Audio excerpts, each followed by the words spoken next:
What's going on, guys?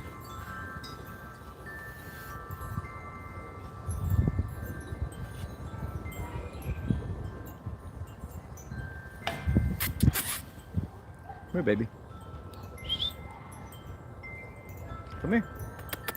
Pepper. Come here.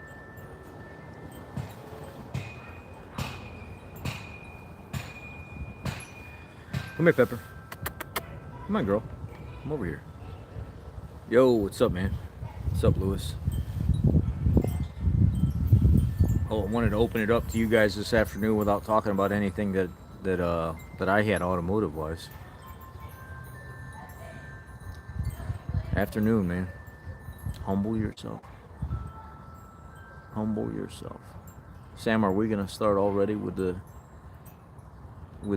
shit talk?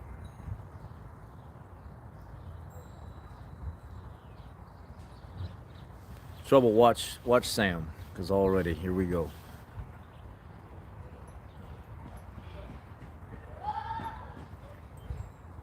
So I don't have a supercharger on the town car yet. It's gonna get a Vortec S1 is what it's gonna end up getting. It's about a $6,000 kit depending on how you put it together. You put it together individually, you can actually make it much cheaper, but you got to buy everything individually.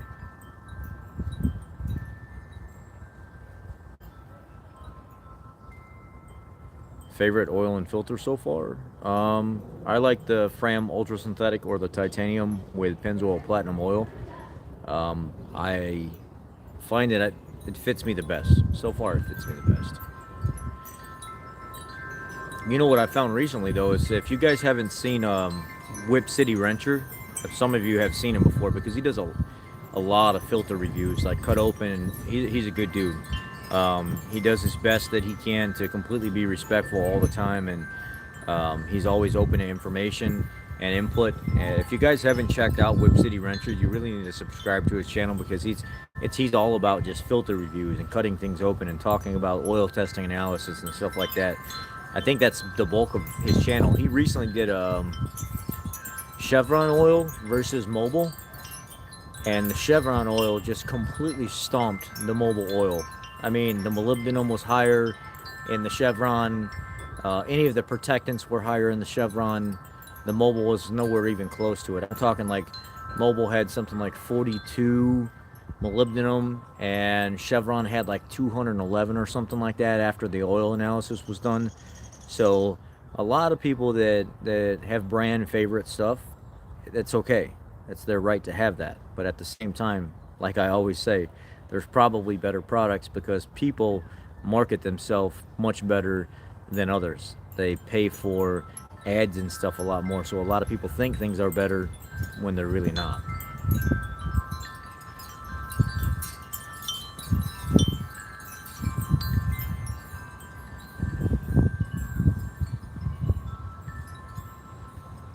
What's up, Canada?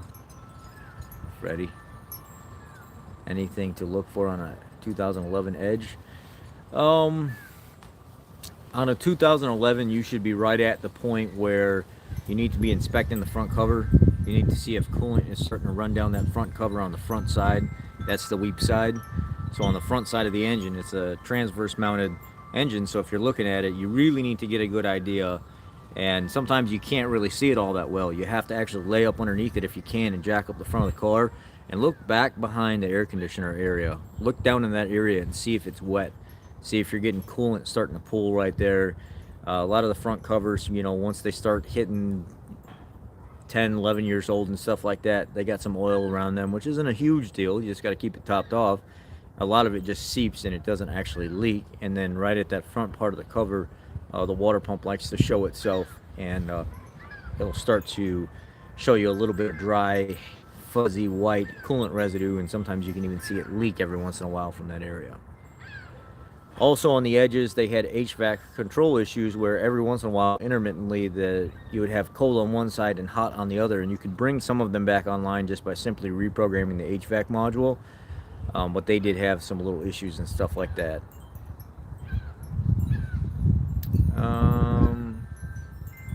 And with the time frame, I don't know how many miles are on it. Pay attention to your cold startup, and make sure that try to find an edge that has been serviced appropriately, because even though they're good engines, they are great running vehicles. If they haven't been serviced often, you might get a lot of buildup in that upper valve trim. You should be able to look through that oil fill, and you should be able to see exactly what's going on. What's my opinion on the 22 F-150 5-liter deactivation? I mean, I don't have an opinion yet because it hasn't been out long enough, and we've had no issues with the deactivation at all whatsoever. No customers complain about anything. Hello, Tom Drew from Canada, Vancouver. Just ask your question, Lincoln, whenever you want. Is there actually an undetectable tuner for the 3-liter Power Stroke? I don't know on that. I don't really get into the tuner stuff when it comes to the diesel stuff. Carlos, your videos have helped me in my career in the Ford dealership I work. Thank you. That's what I'm trying to do here, man. I know I come across brash sometimes. That's just how I am. I'm not going to change for anybody. You got to understand that since I was a kid, all I've had really is me. You know, a lot of people don't get that. 13 years old, being homeless on the streets, having to fend for myself, going into foster care, 9 different foster homes until I was 17 years old, being moved around from family to family to family, and then becoming my own adult at 17, and then figuring out my way in life, going off to the military, getting my own jobs, doing everything. I've never had anybody do stuff for me. So I'm kind of the way I am because I see so many other lazy, bad attitude people in society in general with just no drive to try to make their own way. And I lose faith in people, but I always try to push to help them do better. And I want to help people, I want to inform people, and I want to be a part of a really, really good community.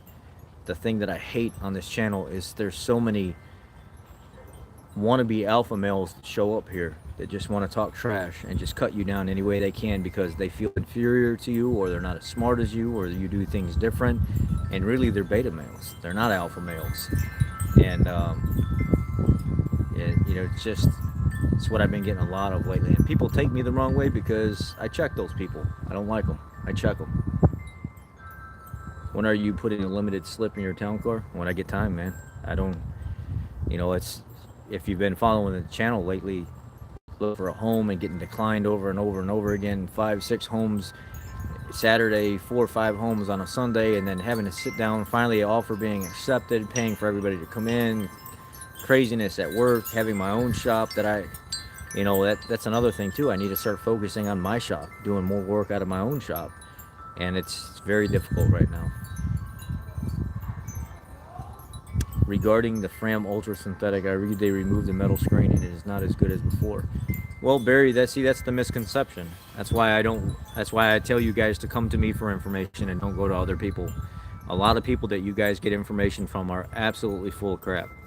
Something that you don't know about me is I actually talk to these guys at these engineering facilities and stuff like that. I spend hours on the phone getting in meetings and involved with what's going on. I think I can say this. I don't know if I can say this or not, but I recently actually teamed up with Marvel Mystery Oil. I'm going to be a part of their team now because of the information I put out, how they see me driving and striving to actually figure out what products on the market work.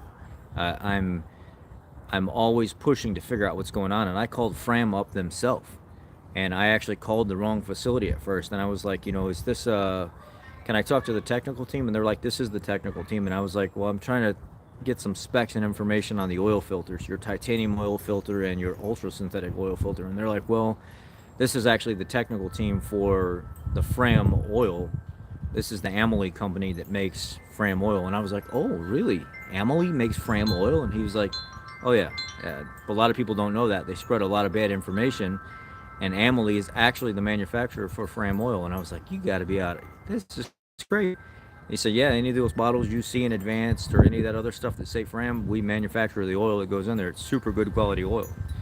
And I was like, honestly, in your opinion, is there any really bad oil right now? And the guy was like, it's really difficult to get bad oil now. You might find an oil that lasts better in your car for whatever the makeup is, or your components that has a little bit better, readings after an oil analysis or something, but they're all going to come out at 5,000 miles, 6,000 miles, pretty good numbers overall. It's really hard to get a bad oil that's not going to protect your car as long as you're servicing it as frequently as you should in a severe schedule. So I said, would you possibly be able to give me the number to contact the actual technical team? I want to talk about the filters. So I call up Fram and I get a hold of their technical team, and I was on the phone with them for about 45 minutes. I finally got a hold of one of their guys in their technical department and stuff, and I said, look, there's a lot of confusion in the industry right now. You guys went from your old synthetic filter that had that metal mesh insole, that in-screen inside it, and from what I understand is you were 100% synthetic, and 100% synthetic media needs a fiberglass backing or a metal backing to support that fiberglass, or else what's going to end up happening is it's going to collapse.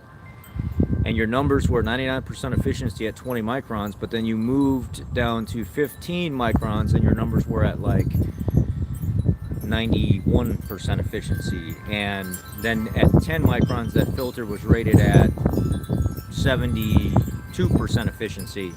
And he said that is correct. And I said, well, now you have a new filter media out, and it's a synthetic on the outside and a cellulose synthetic blend on the inside. And he said absolutely correct. And your numbers went from it's still 99% efficiency at 20 microns, but now you've added more support and about 16 more inches of filter material because that metal screen's not there anymore.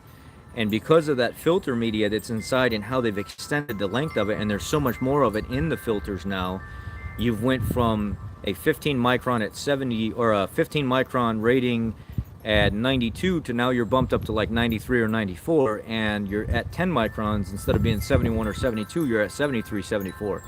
And the guy said that's absolutely correct. We've added more filter media, and we didn't incorporate the synthetic into the cellulose. What we did was we used the cellulose backing with the synthetic media on the outside, and we layered them on top of each other, and we use the cellulose now as the support for the synthetic, so we don't need the metal screen anymore, and we've actually increased the efficiency at the lower micron numbers.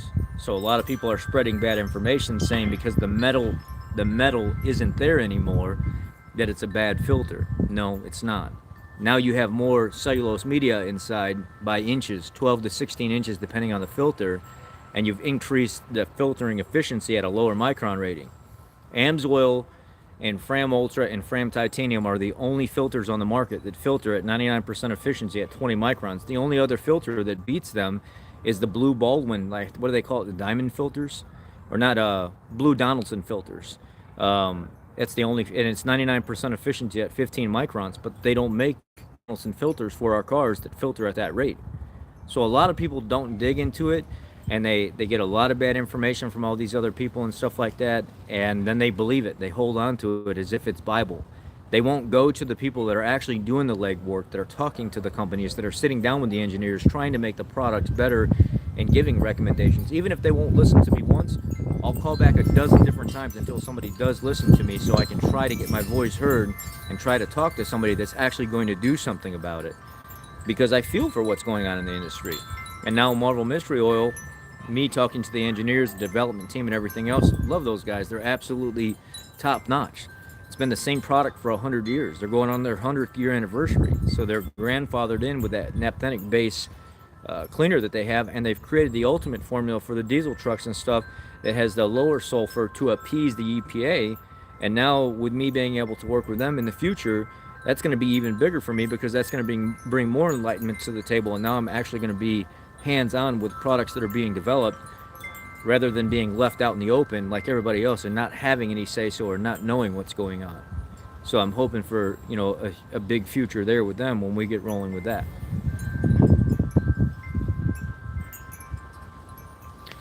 ABS light in the 96 town car. The Ansel scanner don't read ABS codes, unfortunately. I guess the car is too old. So you could have a wheel bearing starting to go out in those town cars and it not make noise. It could be the tone ring that's inside the wheel bearing that's actually stuff built up on it or built up on the sensor. You can try to clean off the connections. What I would do if I was you is, normally where the issue is on those town cars, it's actually in the hub itself, or it's actually in the wire right at the knuckle in those town cars almost every single time. So don't fret that. It's going to be an easy fix. Just go around and inspect all them, get the front end up off the ground, and actually feel for some play, feel for some movement, feel for looseness and things like that, and you'll actually see that there's probably something that doesn't feel right, and that's probably the ABS sensor that's acting up. You don't have to hear noise for something to be wrong with the tone ring. Am I going to try the frame oil? Absolutely I am.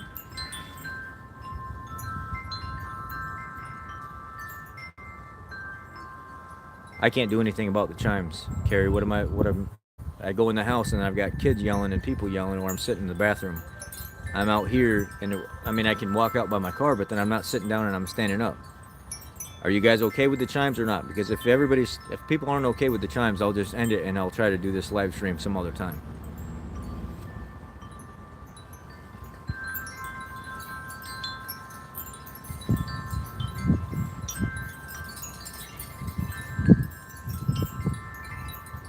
Let me go through the comments, guys, because you guys are like loading up the comments. I get it, but now I need to go. I want to actually respond to every single one of you guys without leaving anybody out. So if you load up the comments too much, I won't be able to get to you. Mobil 1 has always had very high wear rates. Yeah, that's not necessarily true. I tested it. Whip City Rancher tested it. Project Farm tested it, and we're some of the top guys. That Nate's Automotive tested it. We're some of the top guys that are out here doing this stuff, showing you guys exactly what we get, and you guys are still believing.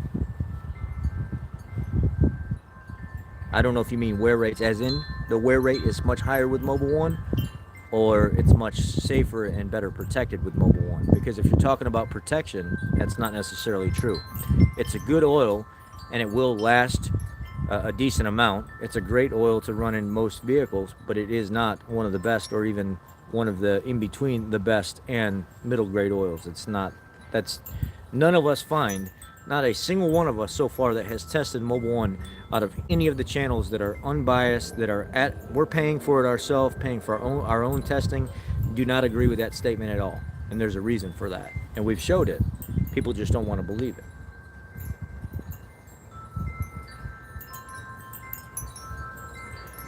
Do you think if I change oil every 3,000 miles to change oil filter every other? Yeah, that's completely fine, Kevin. There's nothing wrong with that.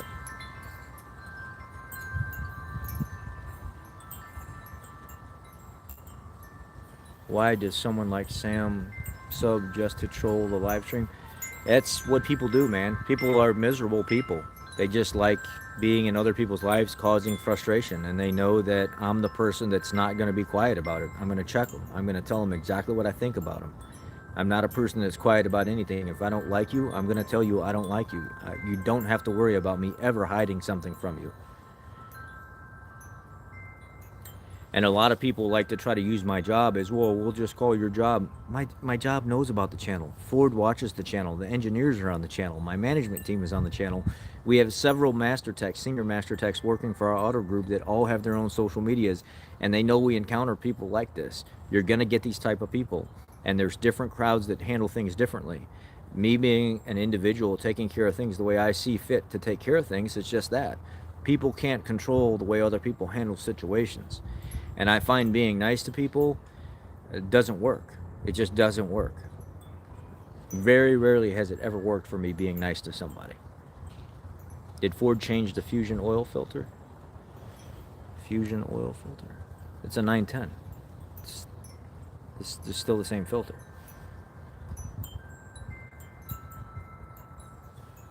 Roland, I'll do that today, man.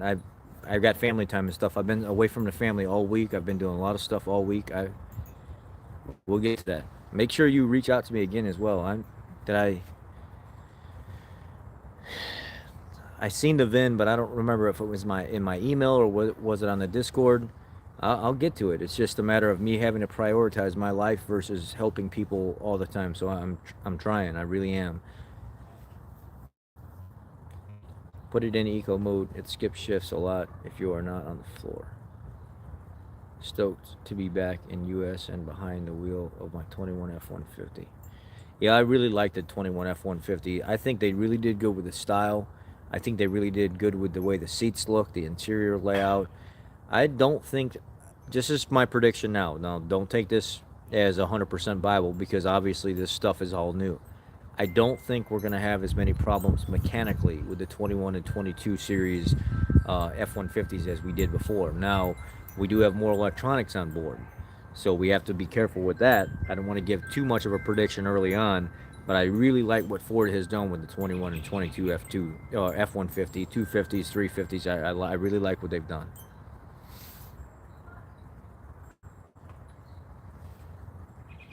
BD, what is the reason for the start-stop technology, emissions or gas save or both? It's mainly to appease the EPA. It's mainly to make it look like numbers, like fuel numbers, are much higher than what they are. It's mainly to just, yeah, it really, I don't like it. I wish they wouldn't put it on vehicles at all. I don't see the need for it. I think that outside of the little bit of extra wear you get, I don't want my components to be shut down and started up over and over and over again, having to build oil pressure randomly. I just don't think it's a good idea. Even though oil does cling to metal and it's still protected in that short amount of time, I still don't think it's a good idea.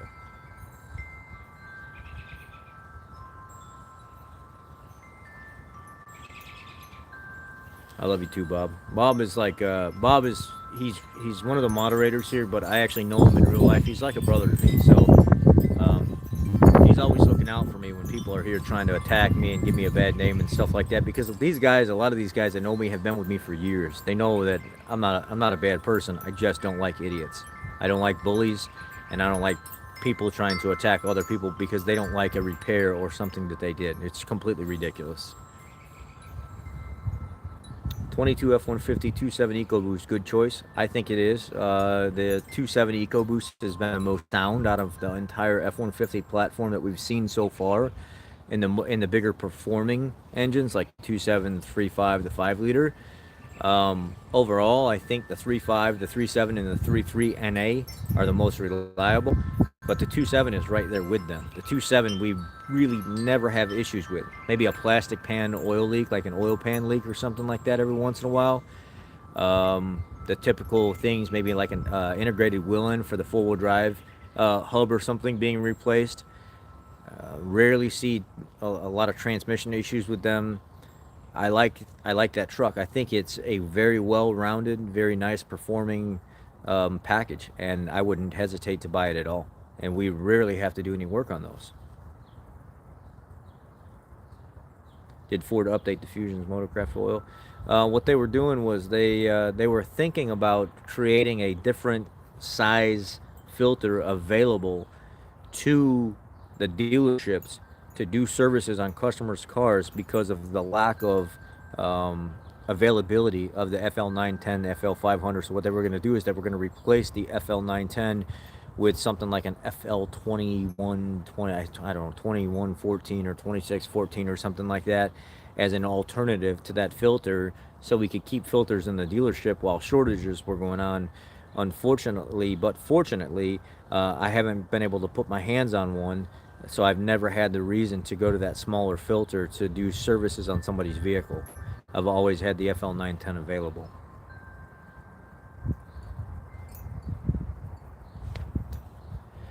Yeah, Rain Man Ray. If you guys don't know him, you need to be on his channel. He's a good dude. Me and him started coming up about the same numbers at the same time. He seemed to have got the hang of the algorithm a little bit better than me, so he took off, and now he's at damn near 300,000 followers or something like that. And Ray is he's also kind of like another brother to me. I'm talking to him, texting him every day, asking him questions about today. I was looking at GoPros, so I could kind of give you guys some different type of content and maybe a little bit better editing and stuff like that, and just trying to step up my game a little. And I was asking him questions while I was at the store because I know he does a lot of stuff with GoPros, and he linked the power steering filter video on his page, and it was just me basically showing you guys that dealership technicians aren't always out there just trying to replace stuff. Sometimes we have to fix things, and that video was shot on Saturday with a 2000, I I don't even remember the exact year, 2010, 2011 Edge or something like that, where the power steering filter nipple had a crack in the nipple, and it was leaking out around the line down the bottom of the vehicle. Now, I asked the parts girl, which she's fairly new for us. I said, hey, she actually came from Napa. I said, hey, can you go look this up for me and see what it's going to cost to get this line replaced on this customer's vehicle, get this filter assembly for me? And she came back and said, I cannot find that filter. The new line is updated with an updated part number, and that filter is not even in that line anymore. And I was like, well, hell, this thing runs across the cross member, the front of the vehicle into the radiator, so I'm going to have to pull off all kinds of stuff in that area just to get the line to go in. I wonder if I could clean up this connection real good and put a new, brand new power steering ready to replace the entire line. Well, the customer came back and said, if you can fix the filter really good for me and just replace that one section of line, I'd love that, because I need my vehicle back and I don't have time to wait for a line to come in. And then you have to wait weeks for the damn line to come in. So what I did was I took the filter, which I know there's available parts aftermarket, but nobody could get it at the time. And I fixed the filter, put it all back together, put a new piece of power steering line on it, hooked it all up, ran it. There was no issue at all. It was the appropriate fix. It was more robust after the fix than what it was before, because I tied everything into the body of the filter instead of just where the mold, where it cracked around the mold area. I tied it all in, soldered it all, plastic flowed it all back together so it would never leak again. And people didn't like that. They didn't like the fact that I fixed the part instead of replacing it, because it's only $20 down the road. It's pretty sad when people have to be that petty and not appreciate work that's being done, because in their eyes they see that that's not the appropriate repair. Yet those are the same people that come ask me for help when they can't figure something out. I think it's ironic. I love it. I love it. Tough times. People need to be checked. That's their problem. No one did when they were growing up, and they still don't do it now. A lot of people comment here, why don't you just ignore these people? Because ignoring them only puts them off on somebody else. It doesn't let them know that what they're doing is wrong, and they should not be doing that to people. That's why I do that. They'll just go bully somebody else. I would rather them bully me and say the things to me than go to somebody else and try to make them or their life, or try to get them fired from their job. Do it to me. I'll take that heat. But in the meantime, expect to get that energy given right back to you. I have used the cheap oil and the cheap filter and changed often. Never had it. Yeah, that's exactly right, Lincoln. I mean, you can use cheap oil and a cheap filter and change it often, and you're still going to be better than letting some oil sit in your vehicle for 10 to 15,000 miles. That's what I tell people all the time. Why don't you buy cheap oil and a filter and just change it often, rather than leaving some dirty oil because it says extended performance on it for 20,000 miles or 15,000 miles. You're doing that vehicle no justice. You're going to spend the same amount of money and change it more often with a cheaper filter and oil than some expensive filter and oil and leave it in there longer. Makes no sense. Hi, Rich. What's the deal with the MT82 manual transmission and the fluid that Ford sells with the friction modifier they want you to add? As for the fluid, I don't have a lot of insight on the fluid and friction modifier. I do know the MT82 manual transmission, they had some issues with shift forks breaking or binding up. So we've actually had to pull them apart, replace certain components, put them back together, and then get them back a few months later with other components broken. Instead of letting you do the full rebuild, they only let you rebuild the parts that are malfunctioning, and then they come back with the other adjacent parts that you didn't replace malfunctioning as well, and it becomes an entire issue. We'd love to rebuild the whole entire thing while we're in there, but they don't let us do that. As for the fluid, I'm not the trans guy, so I don't have to deal with that a lot. I recommend people check out Ford Boss and Scotty Kilmer for automotive experience. Those guys. Scotty Kilmer. Did we really have to bring up Scotty in my live stream? I don't think anybody should be watching that guy. If you want some general knowledge and stuff, I would watch videos from Scotty like 5 to 10 years ago. Not any new videos. Scotty is completely bought out, sold to manufacturing companies and additive companies and everything else, and it's one clickbait video after another clickbait video after another clickbait video. That's all it is anymore. That's all it is anymore. It's completely about money and driving people. Oh my God, look what this additive did to my customer's car. But yet, 5 years ago, you were telling people not to use additives. But now you're using it as a marketing tool to build your subscribers up and make money off people. Seems like times have changed and people have flopped. So yeah, no. If you want good, honest technicians, I would find Rain Man Ray, Power Stroke Tech Talk with A-Rod, Anthony H on here. I would look at DS Trucks, DS Trucks, CP Garage, my channel here, Busted Wallet Garage. A lot of these guys that are here that you see on this channel all the time are the people I would be watching that deal with this stuff every single day, that are actually functioning and dealing with these vehicles every single day. That's their livelihood. They're not talking about it because they researched some article somewhere or because they were randomly able to pull up some class action lawsuit and they're going to go online and bash a company because that's what they do while they're talking. We're currently active doing this every single day, and we don't have to rely on secondhand information to fix people's issues. So you want real advice from technicians that are in the field, that are certified to talk about these things and repair these things, you follow the names that I just mentioned.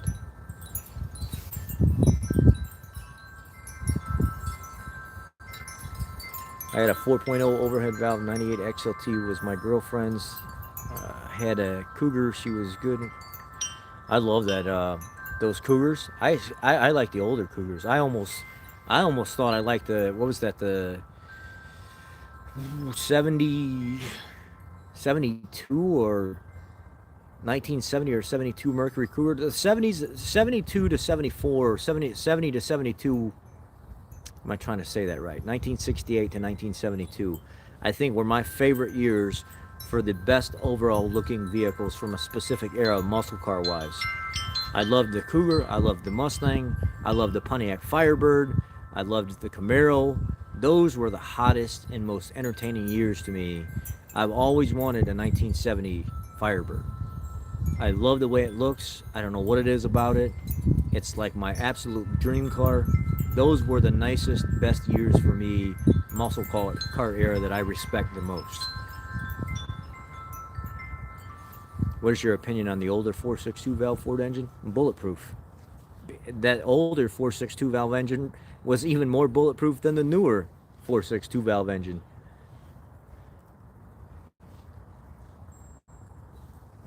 As an owner of two Fox Body Mustangs, a 9350 LX notchback, 9350 hatchback, can you give your opinion on Fox Bodies? I believe they are the greatest muscle car in history based on racing and aftermarket. I agree with that 100%.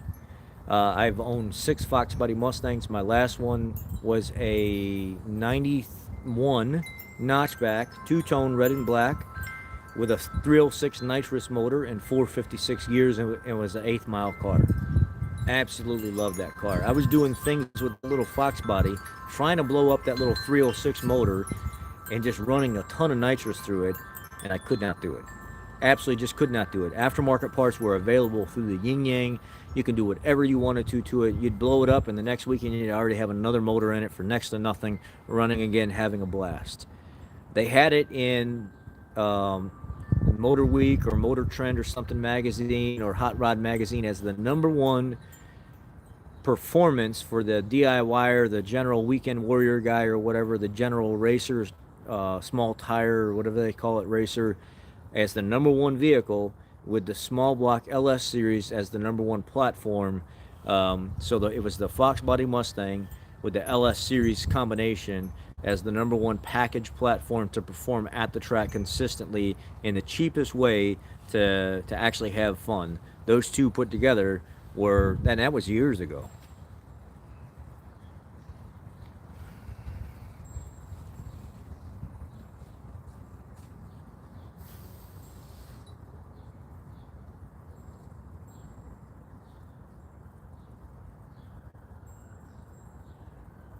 Dempsey says that's not true. Sean, best muscle car today is the Dodge Demon. I don't think so. Lincoln says 462 valve is an awesome engine. It is. Not as mod friendly as the 302. The 302, you could run 10W30 through it today and run a 30 or 40 or 50 weight through it tomorrow, and that car wouldn't care. Those 302 roller motors, you could almost dump molasses down those things and they'd run. They were a very loose engine, a very easy to mod and perform. What do guys have? 306s, 331s, 347s. They would just roll the hell out of those things, and they would try to make as much power as possible. And you could almost dump whatever you wanted to in it, and that thing would still roll. It didn't matter.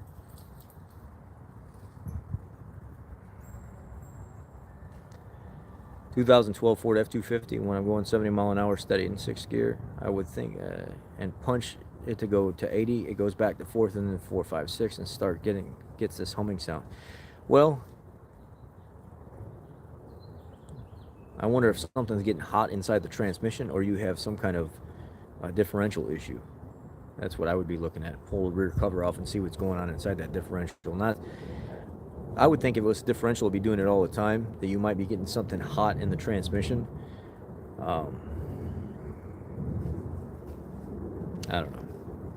I'd have to look and see fluid quality and everything else. I buy the same filter who makes AMSOIL. TRD filters for my Toyotas. Tips on better, more efficient diagnosing. Oh, as of recently, I've had that bite me in the butt a couple times. With the amount of time I've seen certain problems on vehicles, you would think that you would have it down pat. That you would think that the reoccurrence of problems is going to help save you. You can go right to that issue to fix the problem. Well, recently I've had that bite me a couple times, where I didn't know the customer had actually been in the vehicle messing with things, and that made my general approach to things change over the last few vehicles. Now my approach is not to go after reoccurring problems with the redundancy of it. Now it's to actually not only verify, but check all my basic stuff first. All my basic stuff first. You know, on the 2010 to 2014 F-150 series, Raptors, F-150s, any of them, I'm never going to go right for the fuel pump fuse first and then the BCM connector first. When I go to that fuse box now, I'm going to be checking the fuel pump fuse as well as the ignition fuse for the ignition coils. That's going to be my first step. I never checked ignition coils before because it's never an issue that I had. But now, as of recently, knowing that customers are in their fuse boxes messing around trying to fix their own problems, I will, from now on, add steps in between to check all the basics first. Connections and fuses, almost every single time. That's going to be the most efficient way to start. Verify the problem, see if there's any technical service bulletins that point you in the right direction, and then always verify your fuses for whatever component you're working on. Instead of trying to think that you already know what the problem is, always verify the fuses first. And that has cut down my time substantially after learning my lesson and getting slapped a few times. I ordered a filter from the local Ford dealer for my Fusion, and they gave a different one from the 910S with no anti-siphon valve. That's probably that new one. That's why.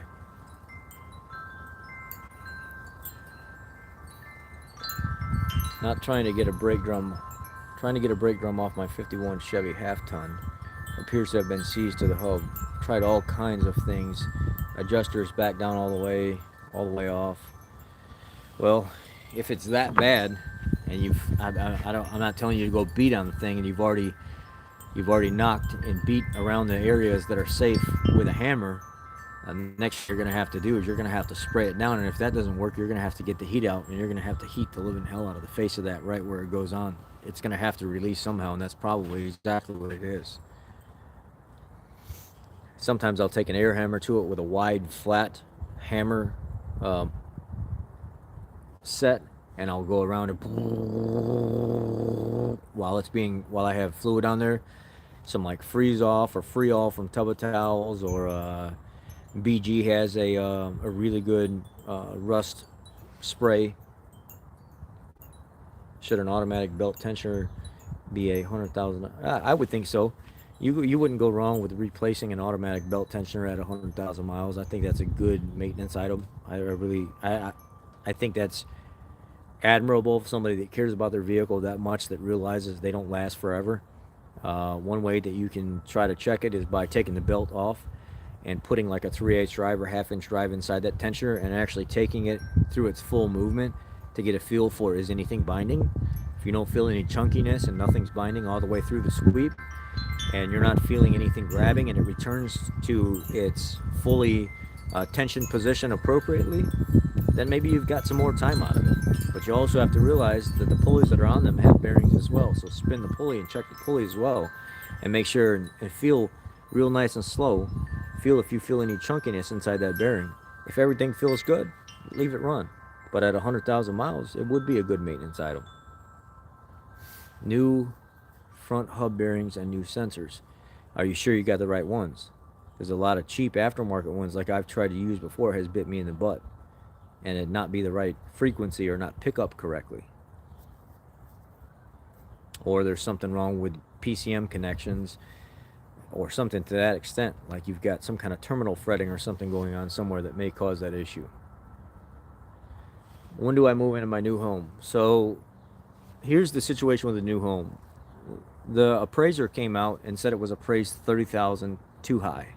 So when they went back to the bank and the VA was looking at it, the VA was like, you got to make some kind of agreement because that's not correct. And we didn't think the appraiser was correct because he wrote down the wrong number. Once the bank did some investigation and looked at the homes in the area, indeed the appraiser was wrong. And when they went back to their notes, they were like, oh, we actually do have this amount on the paper. We made a typo when we sent the paperwork in. We're sorry. Let's get everything back on board. The people are asking exactly what the home is worth. Let's roll forward. So now we had to fix the paperwork.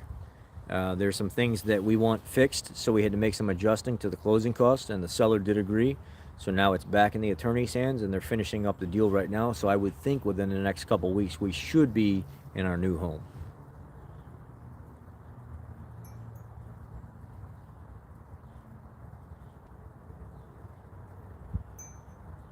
We need Ford Boss Me to work in an independent shop to really see his skill. Dempsey, you're really saying some things today that are kind of like rubbing me wrong, man. We need to see Ford Boss in an independent shop to really see his skill. Do you know how easy it would be for me to work on vehicles that have already been out for 10 to 15 years?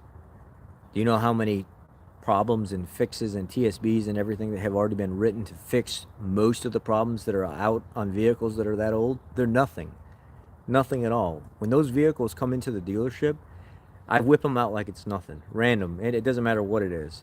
Dodges, Chevys, Fords, anything. Doesn't matter what it is. Typically, when vehicles have been out that long, that's what is going into independent shops. It's not a problem at all. Look at Ray. Ray went from the dealership right to an independent shop and has no issue at all. It's actually not that after vehicles have been out for a long time and you've seen the reoccurring problem and most of the fixes that are out there. This brand new stuff that's coming out with all these modules on board and all the technology and the programming and the electrical issues is 10 times harder than anything I've seen working at my shop on the independent side. No, I'm not. That's funny, man.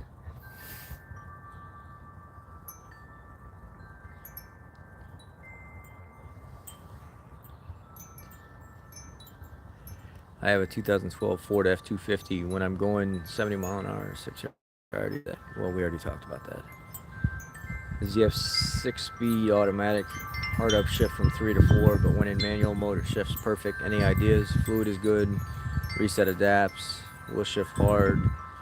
You could have, I don't know if you have a lead frame issue, or I don't know if you have a valve body issue, or it's the computer itself that's failing. That's going to have to be something a trans guy looks into, and I'm not specifically a trans guy.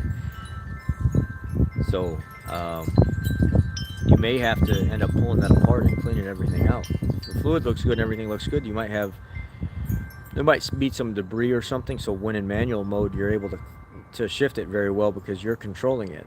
But if the fluid, if the computer's controlling it, and it's a lack of like drive on how much fluid is applied right now in manual mode versus nice and easy letting the computer control it, there could be an issue there. Maybe the solenoid's plugged up or something's going on. It could be a number of things. Transmission work I don't really get into too much because most dealerships have dedicated transmission guys and they don't let other people get involved in that area too much unless those guys are going to retire and they're looking for somebody to move up into it.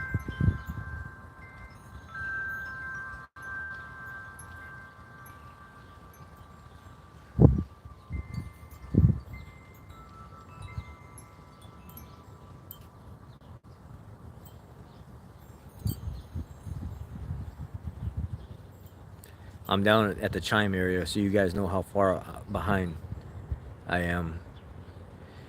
What's my top 3 oils? Top 3 best oils are probably going to be AMSOIL. AMSOIL is a really good oil. It's just overpriced for me personally to recommend it to most people. So it's probably going to be AMSOIL, Redline, and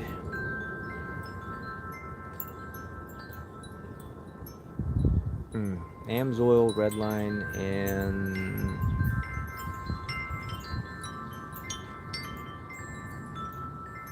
I don't know. I don't want to say Pennzoil Platinum Ultra.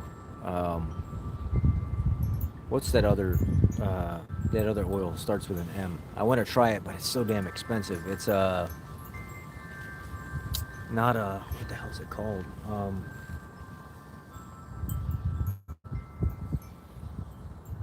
I forget what it's called now. But I know AMSOIL Redline has that extra ZDP in it for wear protection, so I like that. But a lot of people say you got to be careful with your emission system. But I love the ester-based Redline. We're gonna run it here soon, and I'll show you guys exactly what it does. Have you heard of April oil? If so, do you... No, I haven't heard. I don't know anything about April oil. Hold on. Did you ever get with Brian over B&D Automotive about his oil filters test out? No, I didn't. I just to be honest with you, I didn't.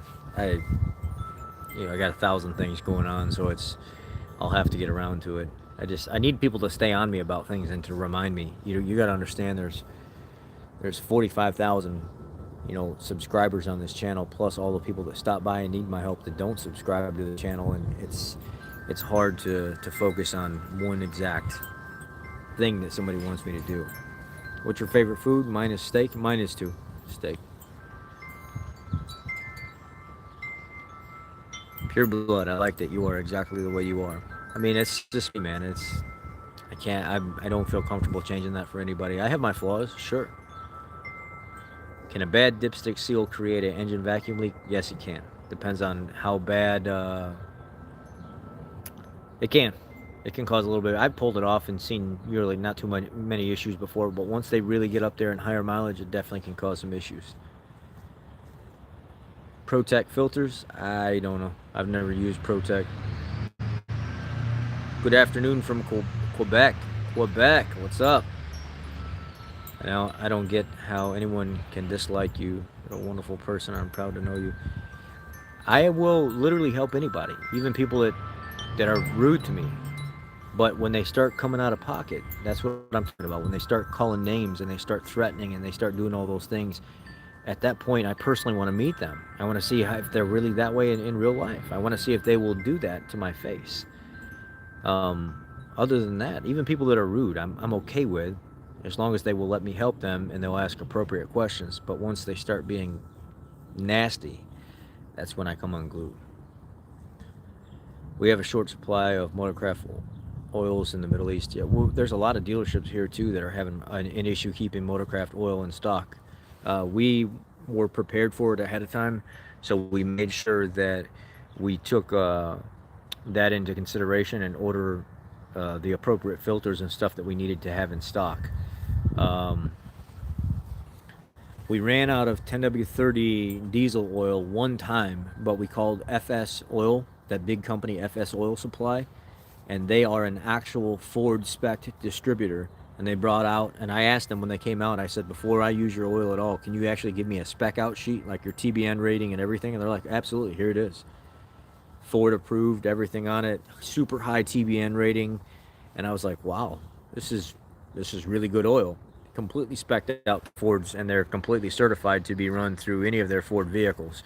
One time we had that. They brought us 250 gallons of 10W30 out, and then after that we recovered quick within a few days. We already had Phillips Conoco coming back out to make sure our Ford stuff was topped out, or topped off.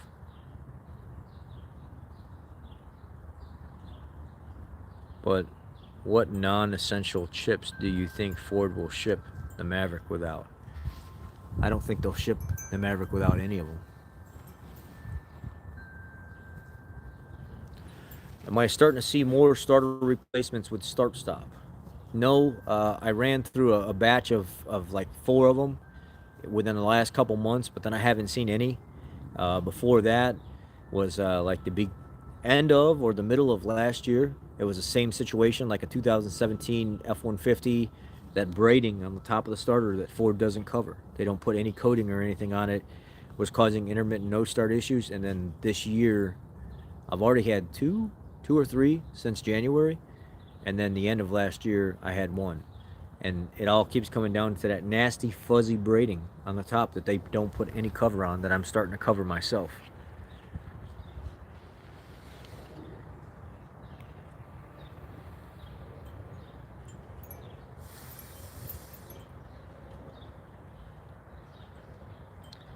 Joe Diesel, what's up? Sorry, man, I'm behind.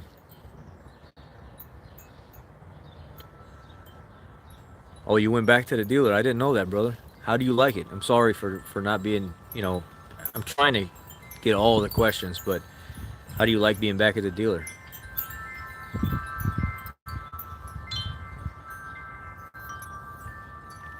I like Pennzoil Platinum Ultra because they have a little bit higher additive package, and I like their formula made from natural gas. I notice my vehicle runs very quiet, but again, if we're gonna get into um, if we're gonna get into the EcoBoost small bore stuff, I have to reiterate. I have a video out on that completely that explains the flaws of the EcoBoost that are not going to change, but there's other manufacturers that have the same flaws as well. You're not going to be able to pick a specific oil that's really going to do the job that needs to be done to keep that engine clean. The EcoBoost engine is a very dirty engine. It's a very efficient engine at making power for such a small engine, but they're hot. A lot of PCV recirculation, a lot of I don't think they designed the oil jets in the bottom of the block to spray the bottom of the pistons correctly. I don't like how one side of the pistons typically stays clean, and when I pull the pistons out, it's nice, less coking on one side where the oil control ring and stuff is, but on the other side where there's no cooling jet, it doesn't get sprayed. It's nice and dark, and it has a lot of buildup around the piston rings. I don't like that. That's a design that was built in then. I don't know if the new updated ones after 20 has been changed. You're not going to be able to really get away with running a specific oil that's going to keep all that stuff from happening. What you're going to have to do is you're going to have to run a catch can on it to help get rid of some of that PCV recirculation, and you're going to have to check it often, and you are going to have to change the oil often in those. You cannot be lazy with maintenance on those EcoBoost engines. It's just not going to happen. I don't care if people want to go 6,000 or 7,000. By 5,000 miles, those motors need to be those engines need to be serviced. At 5,000 miles, they're already smelling like fuel so much, even up to the new Explorer ST with that twin turbo setup. Any of the turbo engines that Ford puts out, they need to be serviced by about 5,000 miles. I recently ran the oil analysis on a Explorer ST, and it's up on the channel. And Blackstone actually put in the comments there is some fuel dilution going on here that should be some concern. It's not real bad yet, but I would maybe recommend changing the oil at the interval you're at, or maybe just a little bit sooner. I think that's how it went, and that's exactly what my statement has been since I've been talking to you guys about these, is the EcoBoost line needs to be serviced often. You cannot try to do this 10,000 miles, 7,000 mile stuff, and if you continue to do that, then you're kind of asking for your own problem when it comes to that. It's not so much the oil as much as it is how much you actually service it. Not letting it idle a lot, getting it out on the highway and actually running it. Stop short tripping it so much. If you're going to short trip it, warm it up a little bit before you short trip it. These kind of things are going to help the life of that engine overall. I really like the new Ranger Tremor. Absolutely. That I seen one. We had a white one that didn't quite rub me the right way. The white Tremor, I was like, yeah, it looks cool, but it's also kind of ugly at the same time. But then I seen like one of those dark charcoal ones and a blue one, and I was like, oh wow, what a good looking truck. Just the white Tremor, it wasn't my cup of tea. I didn't really care for the way it looked, but the other colors, oh my god, beautiful truck. 15 6R80 F-150 with torque shutter is a flash lube guard additive, a long-term stop. A flush lube guard additive. No, uh, it will help. And how you know whether or not your torque converter is the exact issue is if you had a scan tool, or at least a bidirectional decent scanner, you can run that vehicle in terms of where you would normally feel that shutter, and actually, before you get the shutter, turn the torque converter off and see if it continues. And if it shutters, the torque converter is not the problem. But most of the time, uh, torque converter is the problem. It's the torque converter of the valve body, and some of those had lead frame issues as well. Lifespan of the starters with the auto start stop, I've seen them last a long time, hundreds of thousands of miles. They build them with better components, better bearings, better material and stuff like that, because they know they're going to have to be functioning more. But what a lot of guys are doing is, a lot of guys are just getting 4scan and they're just programming it out of the module completely. They jump on like a 4scan forum group, and they actually have the data set already printed there for you for your vehicle to just get rid of the auto start stop. So you're not buying dongles and unplugging wires and stuff like that. They actually show you how to program the auto start stop out of the vehicle as if it was never even there. And it doesn't cause any issues with the vehicle functioning at all. It just tells the computer to stop doing it and stop looking for it. But no, they build the starters, more robust to be able to handle that.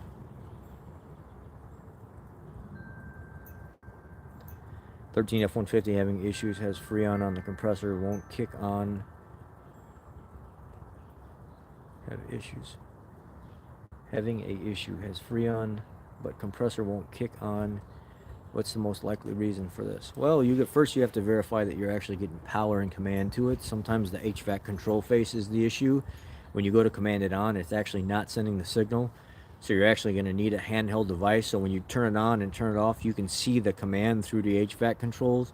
You're going to actually need to see that the module sees the fact that you're saying, I want you on right now. Because a lot of times those modules are faulty and it's not sending the command down there.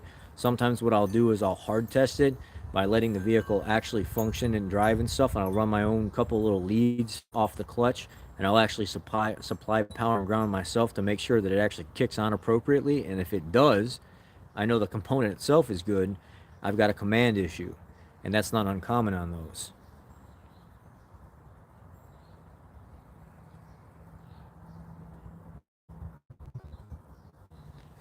If you're happy with the Shell Rotella gas and truck oil, it's on sale at Walmart online for $17 and change. 5W30 only, I believe, though. So I've been running the Shell. I changed the oil like last week or something like that. Week before, I forget exactly when I did it. So I've been running it. I like it. It runs very well off of it. What I'm noticing though sometimes is, even after the vehicle has been started and ran, I'm trying to figure out whether it's me or whether I'm actually hearing what I'm hearing. I'm noticing chattering sometimes from the upper valve train. After it's started, it starts fine and it starts quiet, but then after about a minute or two of running, I'm starting to hear like a little chatter from time to time. And it's not just one time. It's been like almost every time or every other time that I've started the vehicle after it's been running for a little bit. So I'm trying to pay attention to exactly, am I causing this issue thinking that I'm hearing something, or am I actually hearing something? So I'm trying to keep track of exactly what's been going on to make sure. It's been running phenomenal. Once the vehicle's running and it's warmed up a little, the vehicle loves it. But I'm paying attention more and more to listening to every single one of my cold starts, because I'm noticing just a hair more noise with the Shell after about a minute of running than I have any oil that I've put in it so far. So let's just see what happens.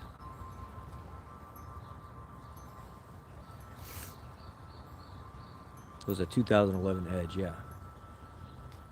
Ray in the house. Sorry, I'm behind, guys. 21 F-150 voice command randomly activating. Dealer can't find a reason. Any ideas? Yeah, you need a new APIM.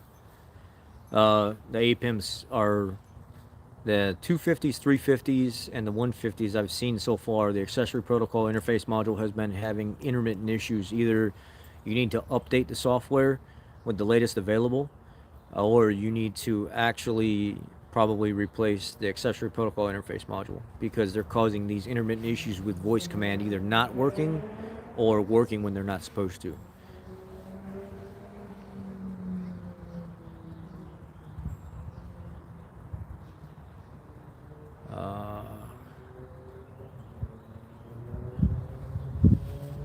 Thomas, did you make Rich an assault blowgun? I seen that. That thing was pretty cool. Thank you very much for your input on the 22F. I appreciate that, Mike. I'm out of spare parts. The appropriate repair is the one the customer is happy with. That's right.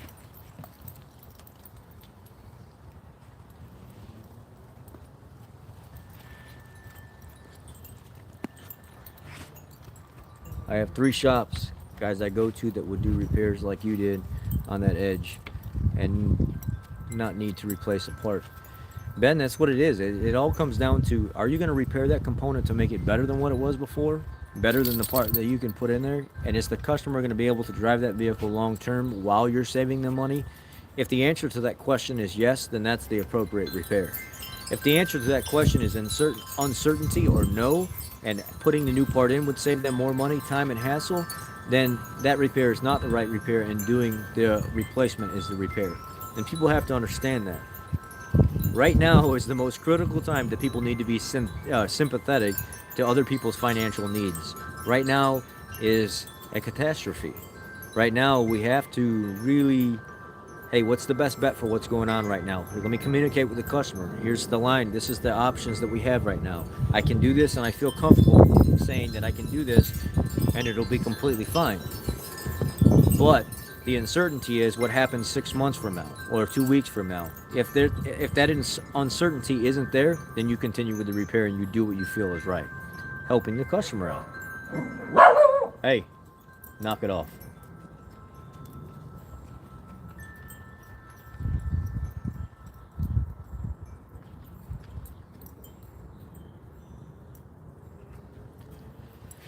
Thanks for the Harbor Freight reviews. Makes me feel less conscious working at my job where older techs praise Snap-on. You know, there's some things I like about Snap-on and some things I don't like about Snap-on. Hey! Come here. Come over here. Come here, baby. This is our adopted dog. She's getting... Hey!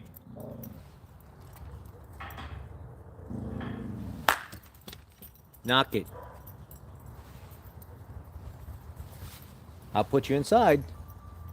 She's starting to feel a little comfortable. She was really shy and timid before. She wouldn't trust us, and now she's really comfortable and trusts us, jumps on our lap, licks us and everything else, and I'm like, okay. But you still need to know what no means. So she's going through that phase right now where she's getting, you know, hey, you're going to listen. The Harbor Freight reviews makes me feel less conscious.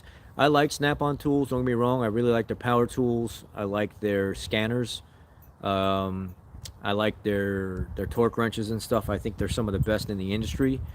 I'm not a huge fan of their hand tools, though. They're okay. I don't like how the pins back out of the flex head ratchets and stuff so much. I don't have anything real bad to say about them because that could happen with any manufacturer. So I started using more Mac products than anything, and I feel the most comfortable with Mac, the Mac stuff overall. And then I started buying some Harbor Freight stuff, more of their like Pro Icon line and stuff like that. And now I found out through recent reviews over the last couple weeks that Harbor Freight actually has their own line of like bit drivers and specialty kits and stuff that they've come out with that people are raving over. And they've come out with their own Nippic style soft jaw pliers and stuff that are locking, and they're identical to other tools made of similar material, if not beefier. And I'm starting to get a little worried because I'm like, how are they able to copy so many other manufacturers that have patents on things and their products look identical to them? How are they not getting in trouble for that? Is it because by the time anything goes to court, they've already made so much money off of the product that they don't have to worry about losing money? They don't have to worry about a lawsuit or something? I don't know. I just know that their stuff has really come up almost to professional grade, and it's like, wow. I've been using their sockets. They're short and they're deep, 3/8, and their universals, their 1/2-inch ratchet, the 1/4-inch drive ratchet, and their Icon Flex Head 3/8 drive ratchet for months now, and not a single issue at all. And it's saved me a lot of time with having their stuff. I have my own drawer with just nothing but the Icon stuff. And now I tried that recent fluid transfer pump, and I did that trans service on that hybrid in no time at all. It's just convenient. And they're not gouging the hell out of you price-wise, and if you ever have a problem, you take it back. They give you a new one. They don't ask any questions. Having trouble finding lash adjusters and rocker arms for my 2004 4.62 valve Mustang. Any suggestions? I haven't got into looking for any of that stuff in a while, to be honest with you. I know a lot of people have been trying to use aftermarket stuff like Melling and who's that other company? TRW? No, TRW. Is it TRW? And then if you actually go search some of the Panther platform aftermarket part stuff, you'll find that a lot of their material, it crosses over to stuff that you can actually use on your car. So they may have it in stock where regular Mustang websites don't have the stuff in stock.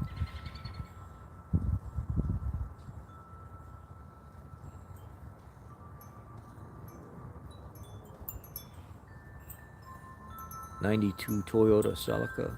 I mean, you mean the one that hasn't run in 12 years, that has the same mileage that he's always praising? Yeah, I'll pass.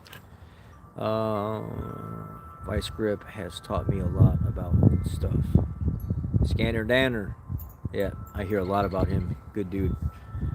Have you had any complaints about the violent upshifts and downshifts of a 2020 F-250 bought in February of 2019? Yeah. That's nothing new. They're saying that it's either valve body related or internal trans related. So what you have to do is you have to go through the accelerated break-in procedure. When that doesn't work, then you have to pull the valve body, pull it all apart, clean it, and rebuild it. If that doesn't work, then you're inside the trans. Oh yeah, South Main Auto. I forgot. Don't be rock me, Riz. Thanks for reminding me of that. Yeah, South Main Auto is another good one. Scanner Danner is another good one.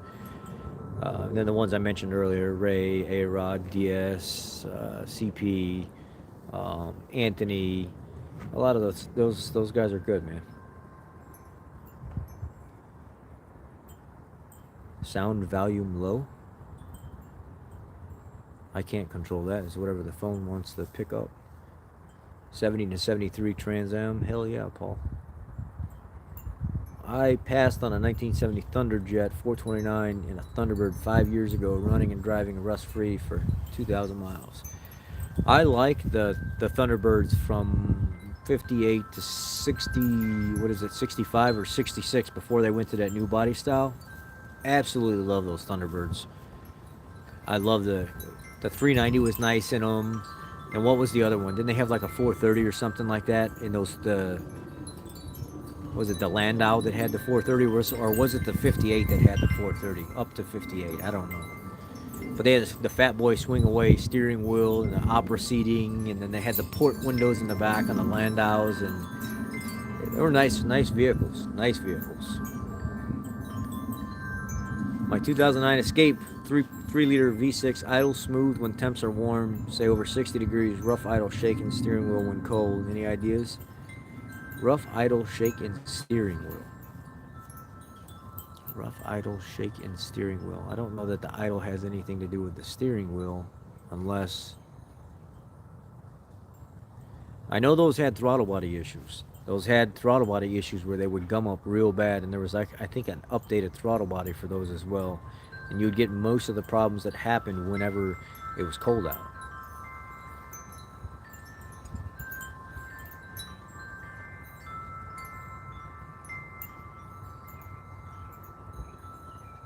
Who's this guy, Ray Rainman?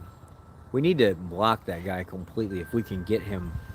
The Ray Rainman thing, that's an impersonator of Rainman Ray.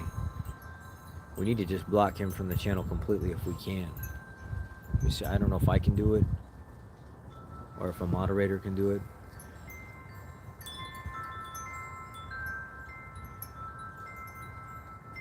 What's your thoughts on the new Ford Broncos? I like them. I think they're cool. We haven't had any issues at our dealership at all. All the people that have bought Broncos from us love them, but I've been seeing Broncos popping up on the internet where they're having to put engines in them already, where coolant is actually in with the oil. Spark plugs are letting go, but we have not had a single issue at our dealership.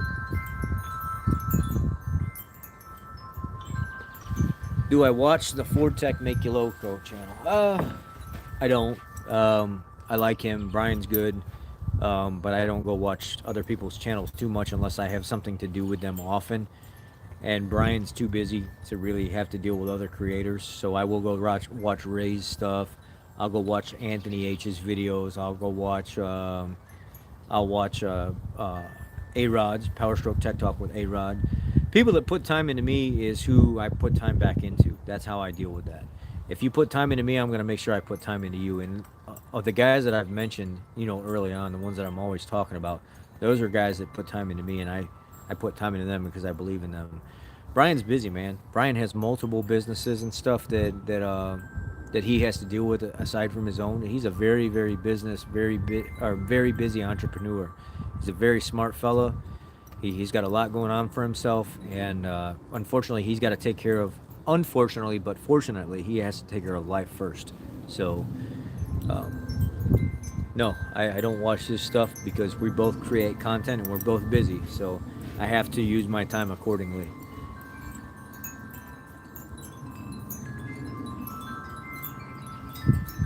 I can. I will, Dominator. I will do some more tool review videos, and I will do. I was recently sent a new scanner, a little handheld from the same people that sent me the Think Diag from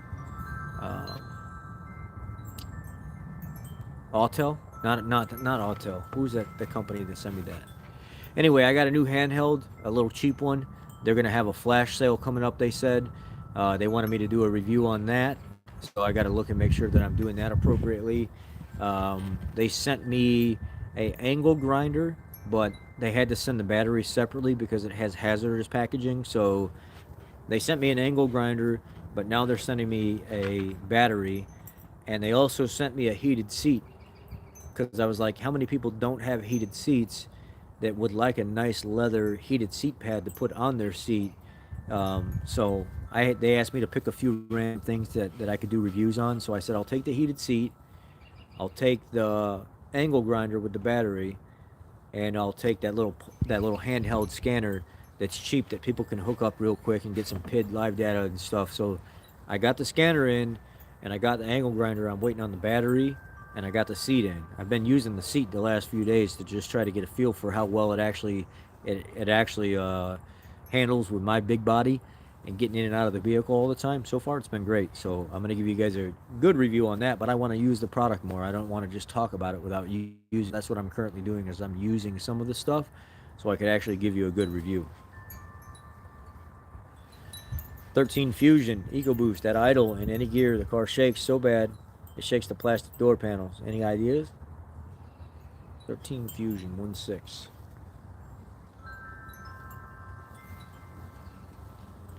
Those that had a problem with motor mounts, the motor mounts notoriously go out on those things. So if you look at the motor mount, there's that rubber part in between, and there's a gap here, and there's a gap here. Sometimes you'll find them and they're collapsed, and they sit like this, and as the vehicle's running, it'll sit there and vibrate off the base of the motor mount, and it'll just vibrate the hell out of the whole entire car. Put a piece of wood and a jack underneath the front part of the oil pan where it all comes together, the sides, the front, and just lift it up just a hair. Just put a little bit of pressure on it, and then just lift it up enough for that mount to come up, and then spin the, I think it's 3 18mm nuts and 2 15mm bolts, and it will actually, no, it's either 3 or 4 18mm nuts, and there's 2 or 3 15mm bolts, and you can pull that motor mount right out of there and then drop the new one right in. Sometimes you'll even be able to see where the actual mount itself has collapsed and ripped away from. That's a very, very, very bad problem with those Fusions and with the Focuses from those years. They used very weak motor mounts. What's a good cheap car for a new driver? Cheap car. Good cheap car. Unfortunately, I don't want to say it, but I'm going to say it. It's probably going to be a Toyota. Some kind of Toyota Camry. You can buy them cheap and they run for freaking ever, man. Burning oil, of course. Plume of smoke coming out of the back of them every time you take off, but the sucker will keep running. If you could get a cheap town car, that would be great, but it wouldn't be cheap it wouldn't be cheap on the pocket for fuel. I would think like an old, like a Honda Civic, like a manual Honda Civic, or like an old Toyota Camry or Corolla. Some of the older Nissan Sentras were all right. I've seen a lot of guys beat the living hell out of them, but there's a lot of bad information on them as well. I guess it just all depends on what you get.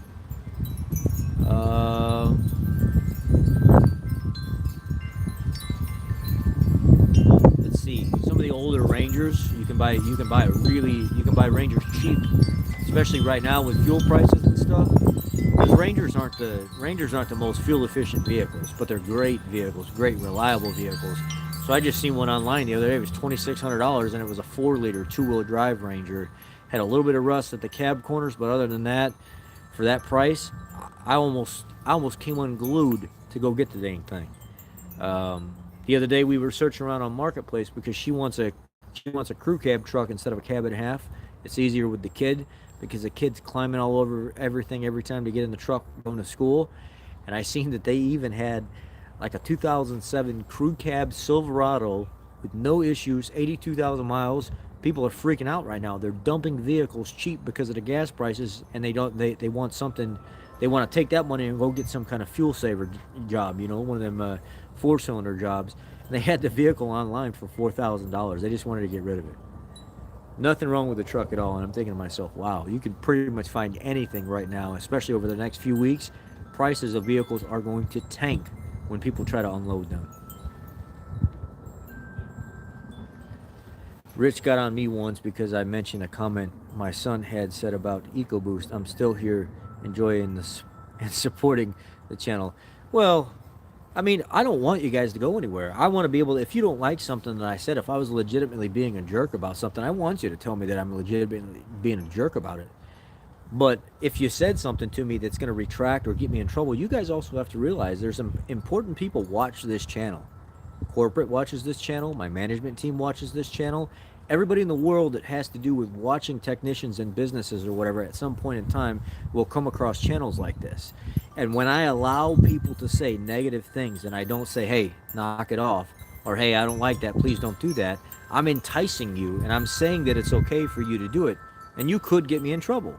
Now, do I honestly care? No. Am I trying to stop that from happening? Absolutely. I don't need problems, but I'm also not scared of them. There's got to be some kind of common ground where people understand that. I can't just let things go and not say anything, because then this would become a cesspool of people just talking trash about everything, and that's not what this channel is. Why don't engines use oil as coolant? How do you suppose you're going to transfer heat in and out of oil that fast? You're not. You're just not going to do it. You've got to have like the ethylene glycol water base there, because if it was just water, which would transfer heat very good, you wouldn't have the protection the ethylene glycol or any type of coolant adds to the system. If you used straight ethylene glycol, it would take too long with that oil base, that oily substance, to get heat out of stuff. So when you mix water and ethylene glycol together, not only does it protect the system, it also removes heat very quickly. If you use something like oil and then tried to take nasty contaminated oil and run it through an air conditioner with all these, or a radiator with all these little small ports that's got to get through everything all the time, you would do more plugging up, and you'd do more plugging up the system and lack of dissipating heat properly, that you'd destroy the vehicle super quick. That's like saying, why don't they use propane to use that as your reefer in your car? It gets super freaking cold, but it's too violent. There's so many bad things that can come of that.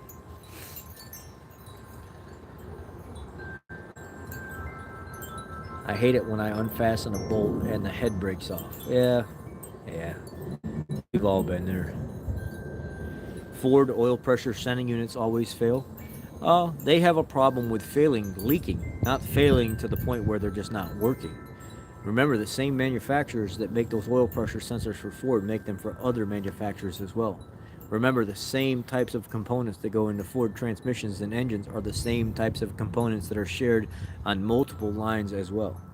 So when people talk about one brand specifically, this is typically what happens. Unless you know for sure that that brand is the only brand that uses that type of technology, you're talking about more than one company or more than one manufacturer, because a lot of them share same components, just used differently. What's normal oil pressure range for 2.0 EcoBoost? 15 psi to 60. Uh, I think, what do they say in the? I would have to look at the. There's a hot table sheet. There's a cold table sheet, and then there's like a 3,000 RPM table, and then there's like a, I don't know, like a 5,000 RPM table. I'd have to look and see what it is, but I'm pretty sure it's gonna say something like hot idle. You need to have something like 24 psi or something at all times, or whatever it is. I don't. It's something like that, 25 psi, because we've had many 6.2s work trucks that are just beat to living hell come in knocking and making all kinds of, or having an oil light come on, and then you test for oil pressure down at the main port by the actual filter, and you end up getting like 17 psi or something, and motor's done. So it typically, I think it's typically somewhere around 24 to 30 psi at idle is what they're supposed to be. Ballpark, I think, is around 24. I'd have to look back at the sheet to know for sure.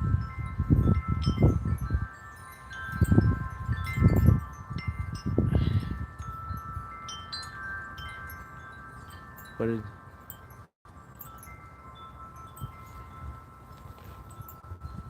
let's see. I must find them and destroy. Do you remember the channel? It's right above Rain Man. Rain Man. It says Rain Man. You can see above. Let's see. It's a green icon. Where is it at? I'm scrolling. Just keep scrolling.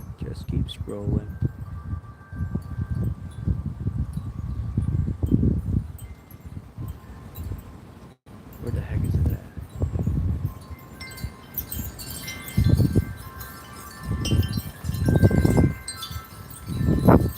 I think it's gone. I don't know. It's up there somewhere, but it was called Rain Man.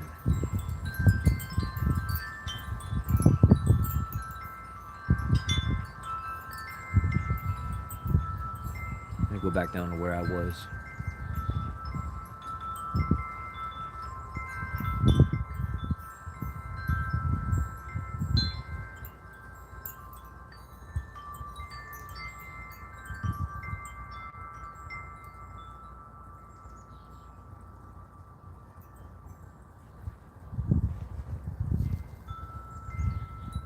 Found a 99 Ford F-250 with 100K with a 7.3 power stroke. It's pristine. Is this worth looking into for 13? Absolutely. 13K for something that's pristine with 100K? That's a steal.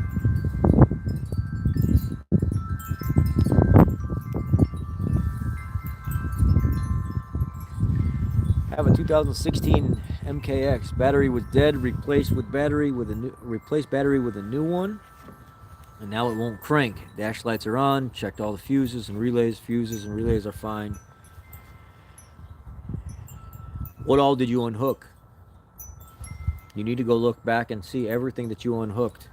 Make sure you put every one of those leads back where they go. I'm wondering if you don't have some kind of security issue now and it lost its programming, key programming. Take your key in the MKX. What is it, in the center console? That little hole? There might be a cubby hole in the center console. Take that key and stick it down in that cubby hole and leave it in that cubby hole and try to restart the vehicle then. Put the key inside the cubby hole in the center console and it'll detect the ID of the key and see if that maybe wakes it up. If there's no cubby hole inside your center console somewhere, it might be under the cup holders, or there could be a little compartment in that center console area.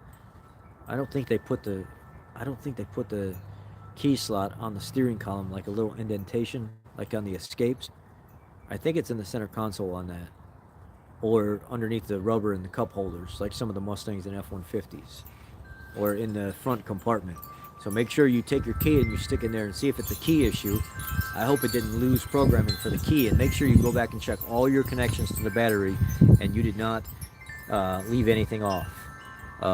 If you're not sure, then pull the battery completely back out of it and look at everything around where you put the battery in and make sure you didn't pinch anything, break anything. Maybe you're not seeing a connection that's not put back on, but when you put the battery back in, it pushed the wire away and it's hiding. Make sure you do those things.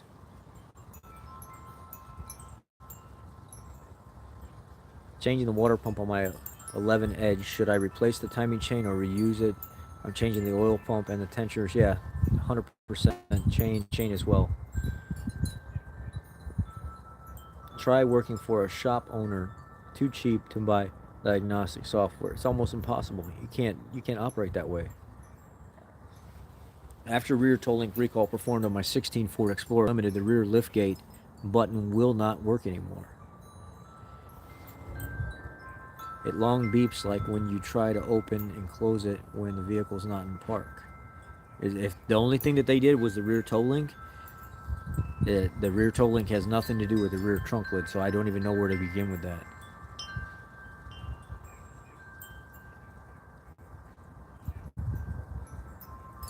Do you recommend any of these bulletproof your 6.7 Power Stroke products to prevent damage to fuel system?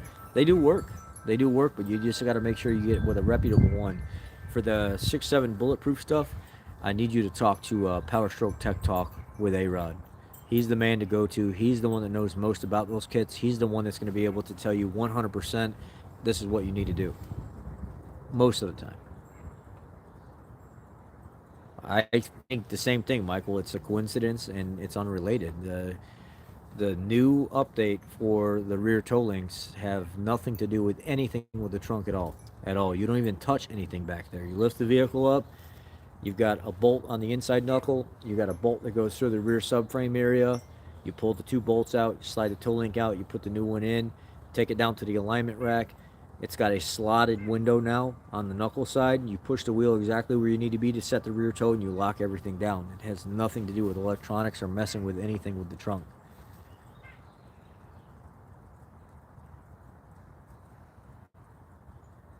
That's what it was. Motul. Thank you, guys.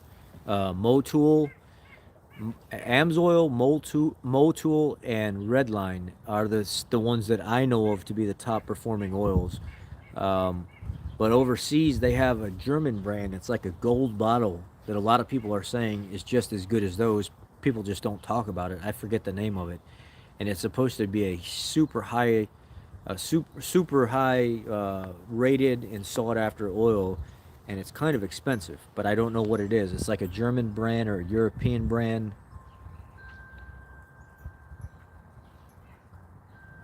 Amelie and Royal Purple. Royal Purple was really good. I actually am waiting on testing right now. It should be any day when our results come back from the Royal Purple I just ran. Royal Purple was probably the quietest that I've run in that town car so far. I'm super surprised at how clean that oil actually came out and how quiet the vehicle ran the entire time I was using it. It ran phenomenal. Amelie, I don't know much about Amelie. I just know it's a very well respected, very good oil. So isn't Redline like $50 for a jug? Last I seen it, Redline was almost up to $75 or $80 for a jug, but it could have come down or went up. I don't know. Somebody just sent me a jug of it with an individual quart as well to try out because they want to see the results on it. And I'm very appreciative that my subscribers send me the oil that I don't have to pay for because their stuff gets reviewed first. But at the same time, I feel really bad because that's very expensive oil. Valvoline Full Synthetic is a great oil too, but I haven't run it yet. So I want to make sure that... What year did car ECUs start to get more complex? I think it's about 2015-ish.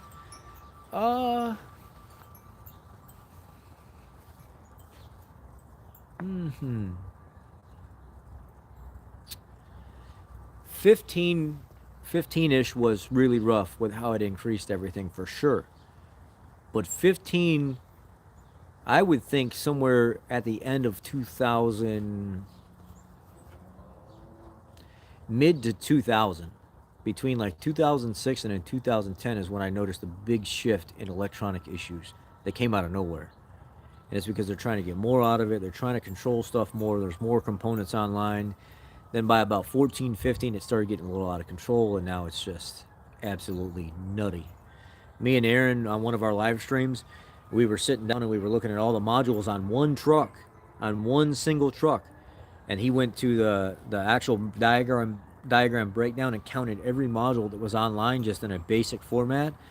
And it was like, I don't know if it was like 30, 38 to like 50 modules or something like that. It was somewhere around 40 modules is what we counted, but some of them could be up to 50, 55 modules. Because there's a module for everything now. It's easier to run wires, communication wires to a module, and then have the communication base, and then run a separate set of wires to control something than it is to run one module controlling every single thing in the vehicle, and you've got hundreds of pounds of wire ran through the vehicle. So that's the reason why they don't do a lot of that. It's not reliable. If you have comm wires and then individual wires controlling components, it's easier to see what's going on, but it causes more issues having multiple modules controlling things, because you could have, just like this recent 21 Navigator or Aviator I had in, that was 16 hours worth of work because an engineer came out and fried a module that took out other modules and had 7 more reprograms online that Ford has to eat. They have to eat 2 full days of my time because of one person's mistake. Unfortunately, sometimes it is what it is, but that's expensive. That is absolutely ridiculous having that many modules online, but people want these creature comforts and these features and stuff like that that you won't be able to get unless you have that many modules online.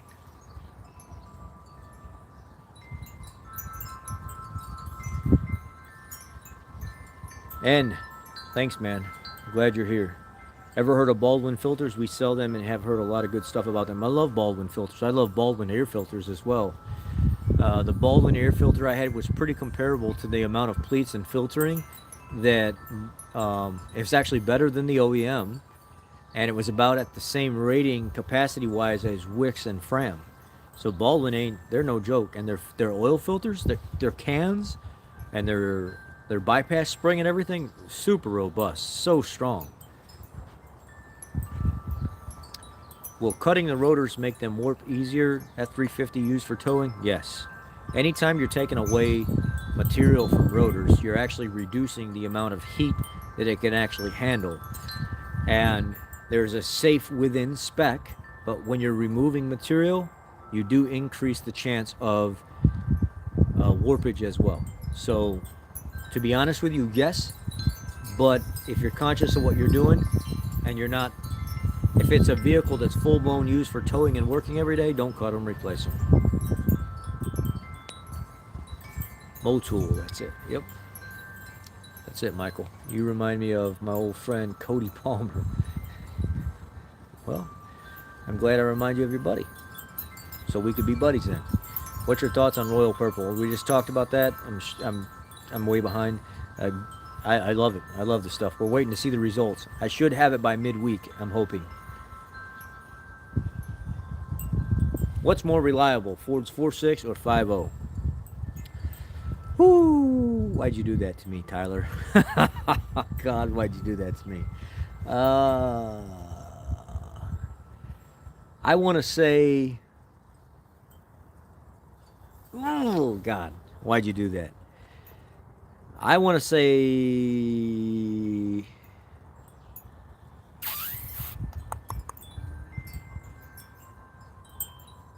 I don't know. Can I pass on that? Can you ask me that question? Can you ask me that question at the end of this? That's one I don't want to answer right this second. I'm gonna have to think on that. I don't want to give an answer on that.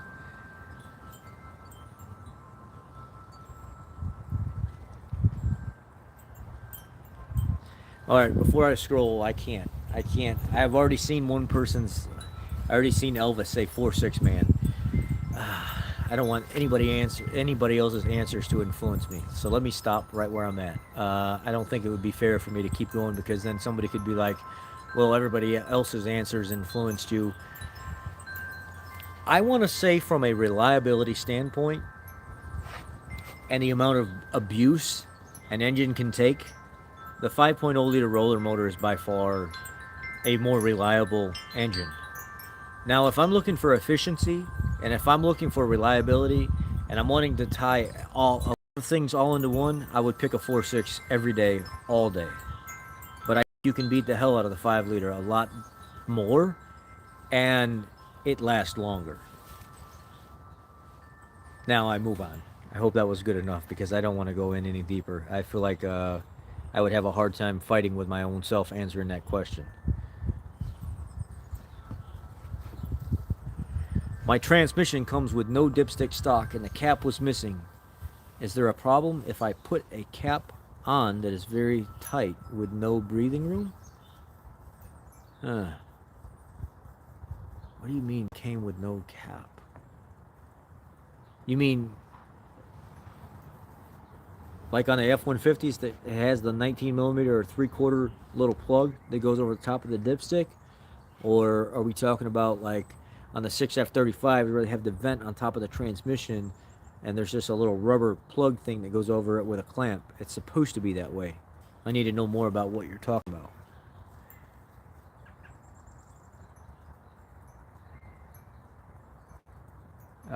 2015 5.0 4x4 50,000 miles. Ford just says that that mileage just okay at everything, but really what should you replace? At 50,000 miles, I would service the front diff, I would service the rear diff, I would service the transmission fluid, and I would service the coolant. Don't listen to what Ford has to say. The service advisors at the dealership are advised to go based off manufacturer recommendation on fluid intervals. They are not technicians.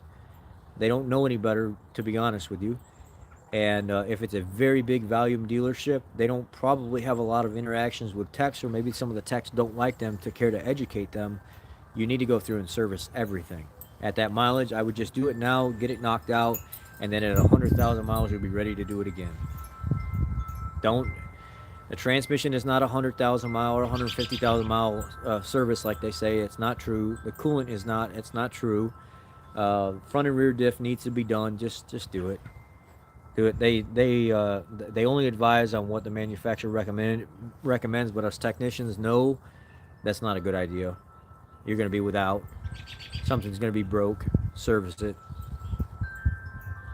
Is Chevron below 600 good for a 6.7 Power Stroke? I mean, as long as it's rated for the ratings that Ford recommends, and I don't know what that is on there. I don't know if they meet the specification, but what I can tell you right now is a lot of people think that they can't run 15W40 in their Power Stroke because it's a 6.7 and it says 10W30 or 5W40. That's completely wrong. You can run 1540 in your Power Stroke just because it doesn't say it on the cap or it doesn't say it in the severe service. If you actually open the manual up and you look at the overlapping oil recommendations, 1540 is there. It says 1540 is good from 20 degrees forward.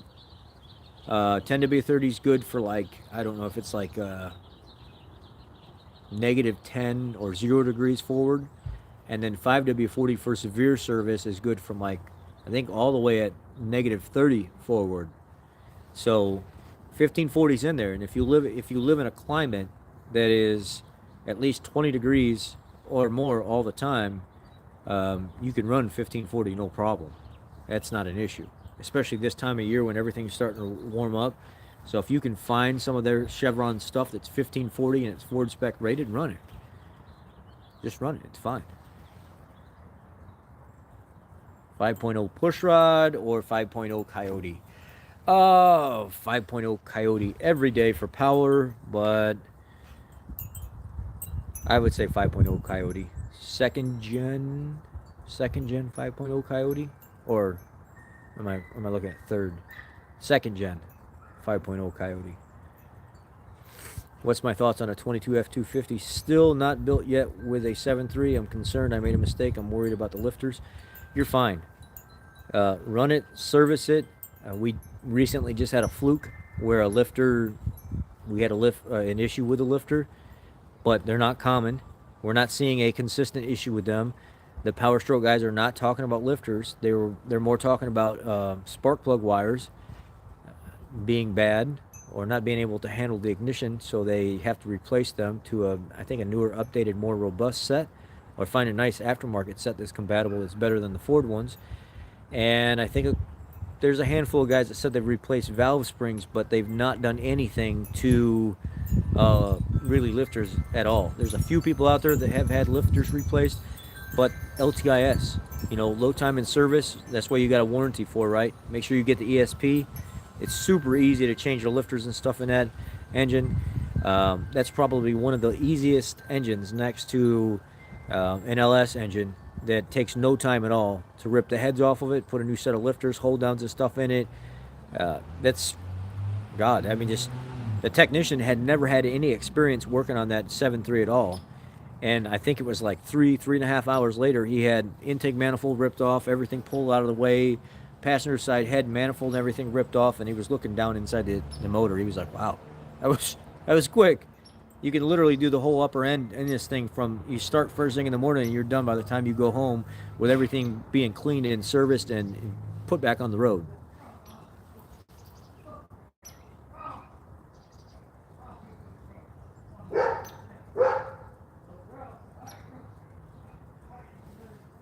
There we go. These idiots with these dogs out here are going to be barking all over the place.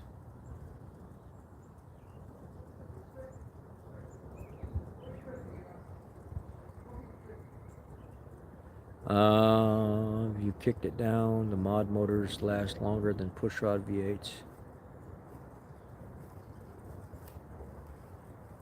I do my own oil, 3,000 to 4,000 miles. That's right. Bob does good on his oil changes.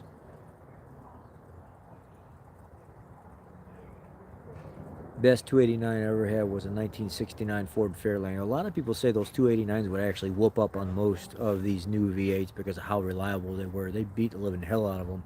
I had a buddy that raced, he had a 289 60, was it some 60 model Mustang, and he raced a guy with just minor, they both just had minor modifications with a 302, and that 289 walked off and left that 302 with no issue at all, and all it was just basic modification stuff.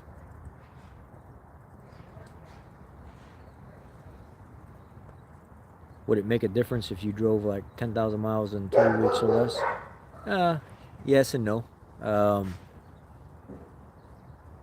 mean, that's a lot of miles in 3 weeks.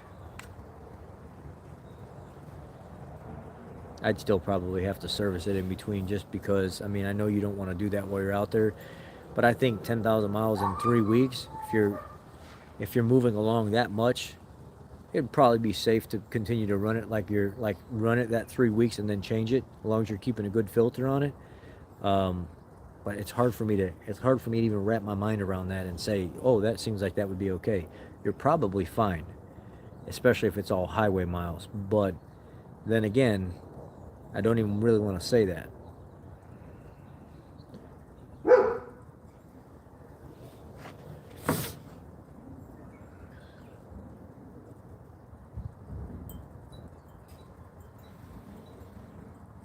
My AC lights up, but no AC if I jump out the AC relay. The clutch engages. Any answers?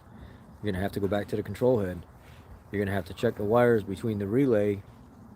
Are you getting power at the relay? When you pull with you commanded on and you stick the relay in there, is the pole throwing? If it's throwing, then obviously you're getting power there.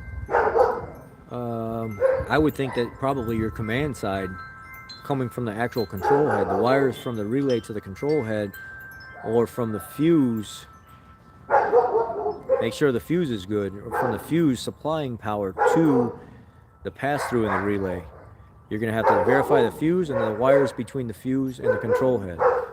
Again, that's where a scanner comes in handy to make sure you're getting that command signal, to make sure it's actually saying turn on, AC command on.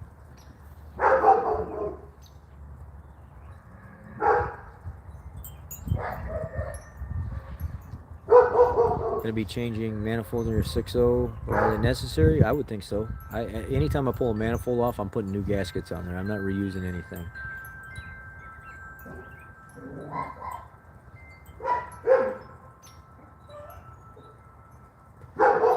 16 3.5 main seal leaking for second time is common? No, it's not a common thing. I don't know what you're dealing with. You might have something wrong with the PCV system in that 16 edge. If it keeps leaking, I would be looking at the PCV system to try to make sure you're not getting excessive crankcase pressure.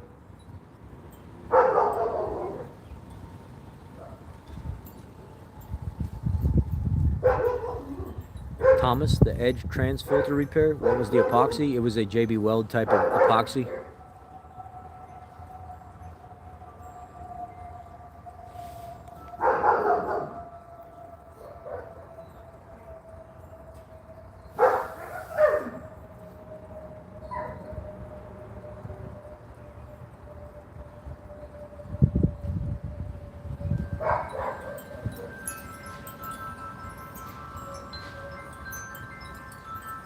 I'm scrolling through comments right now. I'm at the section where you guys are talking about tools. I'm probably way behind.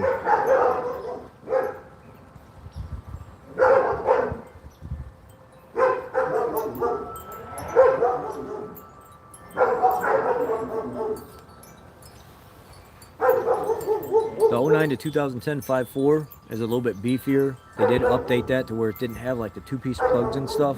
We don't have a lot of problems with them, but we still do get them in sometimes. I wouldn't be afraid to run it. Just keep the oil changed. I know a guy on here that has a whole fleet of them, and he said he's never had a timing chain problem, never had phasers, but he also changes the oil every 3,000 miles on all his vehicles. He runs a little bit of oil stabilizer, he says, and he changes the oil every 3,000 miles and never had a single issue. He said he's got like 30 of them in his fleet. Now, I don't watch Pine Hollow Diagnostics, Aaron.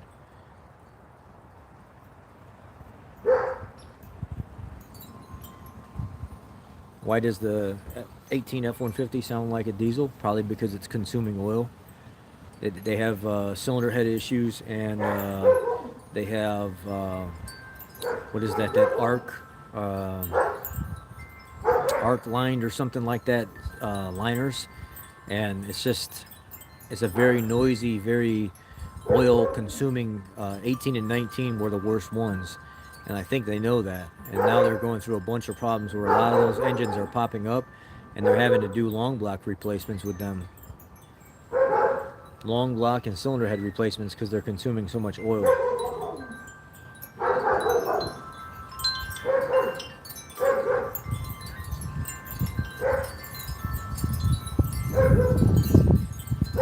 Regarding oil, I have a 17 Chevy Volt, and the gas engine runs very few hours each year. There's a built-in oil gauge. Should you trust that? You can if you want. I still typically tell people if the gas engine is not running very much, it doesn't matter to me. I'm still changing the oil twice a year in vehicles like that. I still recommend every 6 months.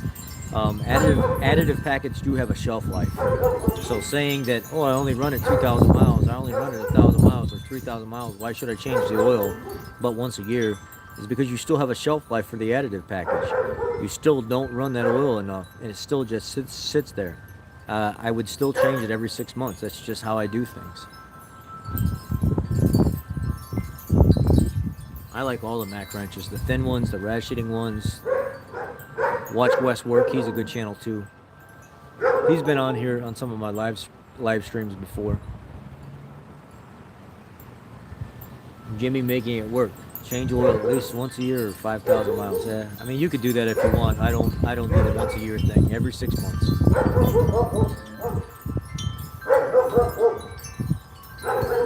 21 Ford Explorer 2.3. Do these 10 speeds always engage reverse a little harsh? Those Explorers have a problem with the APAC in the transmission, where the main snap ring comes dislodged and it actually comes out, and it needs to build up extra fluid pressure to take up for that. So you'll get an engagement in reverse, sometimes really harsh, sometimes you'll get a really rough 7/6 downshift. There's already a TSB out for what you're talking about right now, and when you pull the pan off and you're looking up through the bottom of it, if you're looking at the right angle, you can actually see the front pack start to come apart because that snap ring has come dislodged. So you're going to want to get it in and get it serviced and actually, have the concern wrote up for what you're experiencing.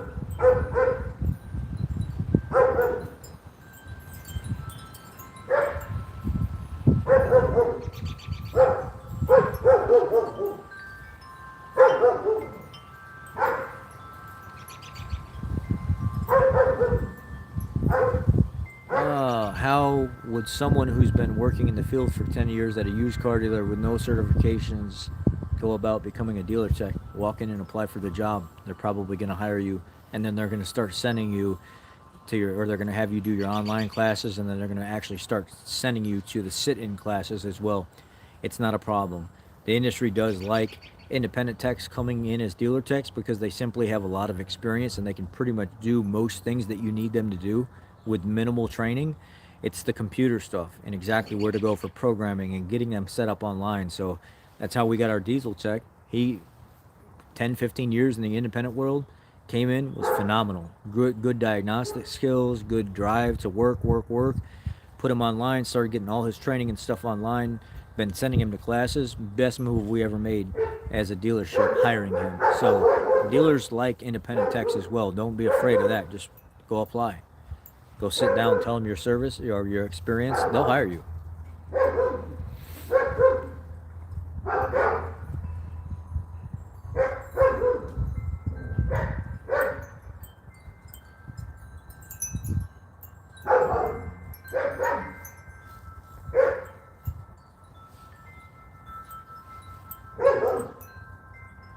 Uh, 5-0 block, broke a tap off in the timing cover bolt hole. Do you recommend a helicoil or time cert? Either one would work. That's not a high stress area. Either one would work.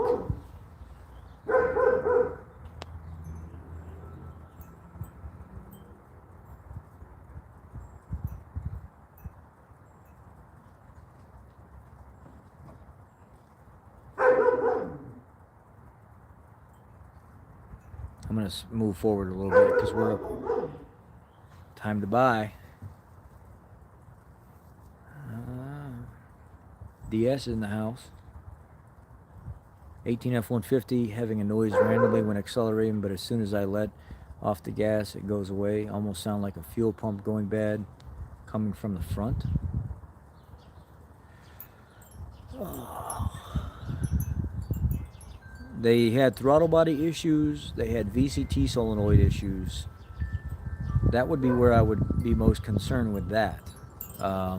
High pressure pump never really had an issue that I remember. Or did that, am I thinking of the wrong model? I know VCT solenoid and throttle body for sure. Other than knowing exactly what type of noise you're talking about, it's hard for me to even say.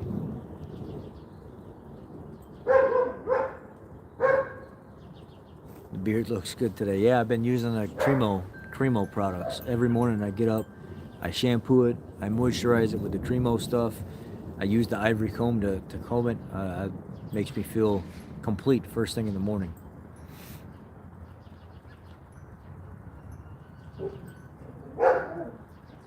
'16 Lincoln MKX, replace the battery now.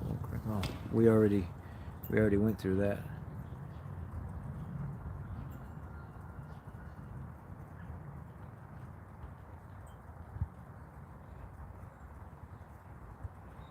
Oil cleans too. Why it's important to do regular oil changes. Yep, that's exactly right.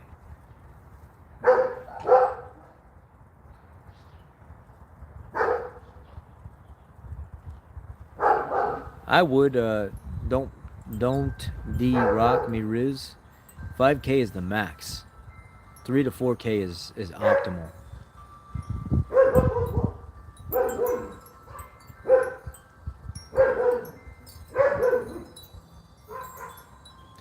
So the new R1234 went from $11 and something an ounce to almost $17 or $18 something an ounce now. So it's not cheap for the R1234. Max Paul, I'm good. How are you?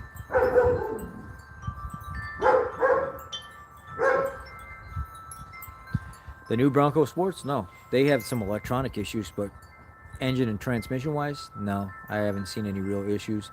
There was a fuel pump I don't think it's called a standpipe. There was a fuel pump issue on the Broncos Sports where the pickup pipe or the standpipe or whatever for the fuel pump, or how it sucks fuel through there, something about one of the pipes or something would crack. But most of those have already been updated before the customer even owned them, or even if the customer owned them, we've already fixed most of that, and the manufacturer got ahead of that ahead of time. So no, we've not really seen any issues as of now that hasn't been already corrected. They come in clean. The one that we just did yesterday was a 2-liter, I think it was a 2-liter EcoBoost. And the semi-skilled tech walked away while the oil was draining, and I needed the drain pan, and it has 10,000 miles on it already. So I went ahead and finished draining his oil for him and put the plug in, and I noticed the color of the oil at 5,000 miles. It didn't really smell like a lot of fuel. You could smell a little bit, so they did exactly what they were supposed to do. They changed it by 5,000. And then I looked at the condition inside, like the threaded area, shined a light up in there. Super clean oil, even at 5,000 miles. It was just that fuel dilution smell that I had an issue with. When I pulled the filter off of it, I'm looking at the filter and stuff, seeing if I can see contaminants or anything down in it. Running great, very, very clean. Thanks for the super chat, by the way. I'm now at the super chat stuff. I have a 2015 50,000 mile Ford. Just says, well, we answered that. Everything, anything that I already, front diff, rear diff, transmission, coolant, all that stuff. Average lifespan for a timing chain and an F-150, hell, I've seen it with 150,000 miles on them, still never changed. You know, if you keep the oil changed all the time and you're not ragging the damn thing out all the time, you could probably get 200,000 miles out of these things without even changing or worrying about it. You know, it's timing chains to last, but that's with maintenance. And now they're starting to get into I was watching an engineering video on oil. Oil is a huge thing for me. And they were saying with these new oils that are coming out in 22, they have to start building these oils with a new additive or different additives in them that are to add to the health of the actual metal. It's additives that they're going to be putting in the oil that's supposed to prolong the life of the actual timing chains so they don't wear out so fast. And that's going to be a new requirement in oils that have to be certified.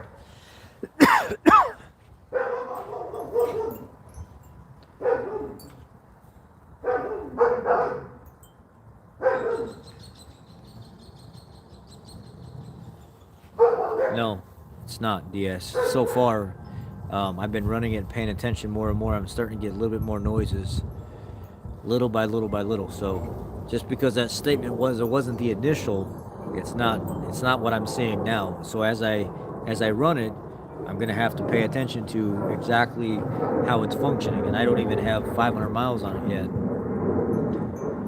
Fred, thank you, man. I appreciate the super chat.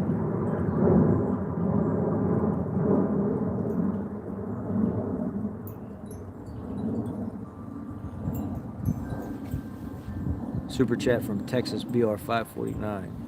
Thank you, Rich. You're awesome. I'll look into that. All I did was pull the air filter box, remove the old battery by removing the positive and negative terminals, and did the opposite when I reassembled. Just make sure. I would just go back and just make sure again. I appreciate that, Fred. What's up, Rich? Keep up the good work on the page.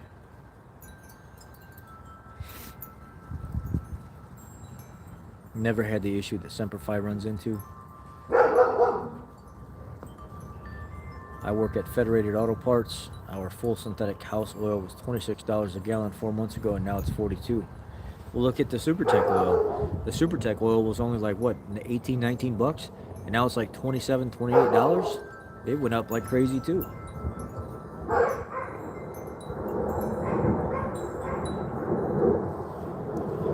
I have a Ford Fusion 16. The Bluetooth stopped working every time I press the button for Bluetooth. The radio plays. I tried to pair, but no luck. Kathy, you got to go into your settings, and when you go into the settings, it's going to clear out. The first step is actually master resetting your radio in settings, and then I think it's like under general or something like that. It's something in there says master reset towards the bottom. You'll have to scroll. Run it through a master reset. It's going to kick out all your presets. It's going to kick out your phone. Anything that's saved in there, it's going to revert it all back to factory data. The problem is, I've seen people do master resets before to clear everything out because there's already a problem, and then it end up binding up the accessory protocol interface module and causing more of a problem because it's trying to wipe everything out. And at that point, you'll really know if you have an APIM problem. Accessory protocol interface module is typically what causes all these concerns with the Bluetooth stuff.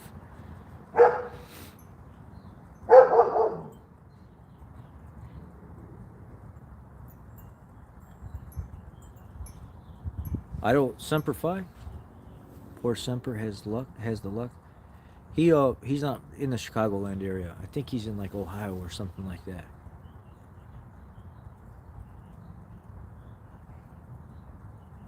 (2019) 2.7 EcoBoost, and the threads on the oil filter housing split. And just wondering if you see this at your dealership. No, I haven't seen it at the dealership. I know there's a special Allen or specific size that you can put up in the center of that and pull that out, and then you can put a new insert in there. It's not hard to do if you haven't done that already, Lyle. I'm not sure, but no, I have not seen that. Would it make sense to make vehicles simply reliable by using solid-state systems for the important things like lighting and wipers? Yeah, it would, but are they going to do that? No.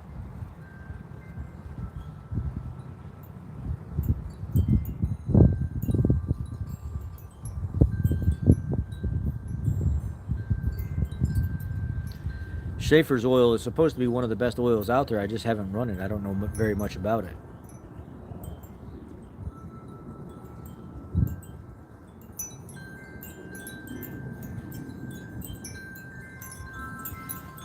Yeah, I mean, especially press X to start. Posted a comment on one of my videos on the 1.5 liter. It turned out my issue of rough idle was improper valve clearance and valves hanging open. I could see how that would be an issue. I mean, I don't know if somebody's recently did any service or replaced the short block or long block, but I could see how that would be an issue. Would you trade my 17 Explorer Sport for the 21 Ranger? No, I like the 17 Explorer too much to trade it for a new Ranger. The new Ranger's nice, but the 17 Explorer is really nice.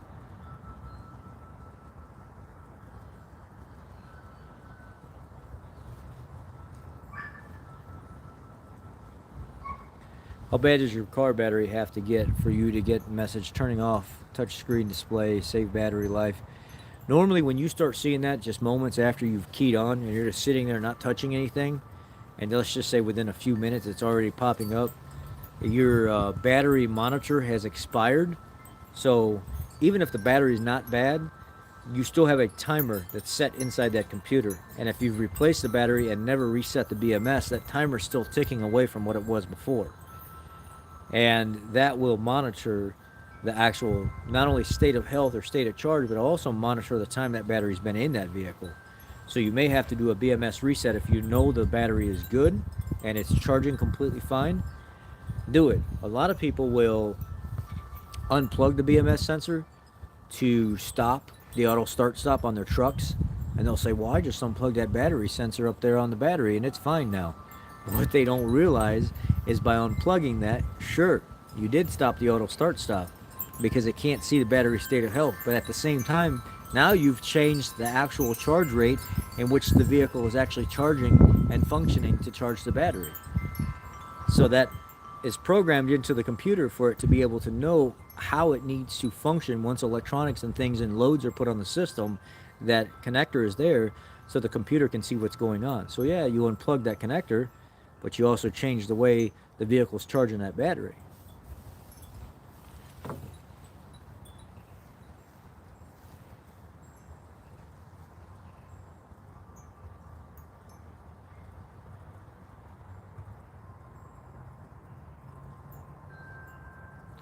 Even coolant service at 50K? Absolutely. It's not expensive to do it. Buy a decent compatible fluid and just do it.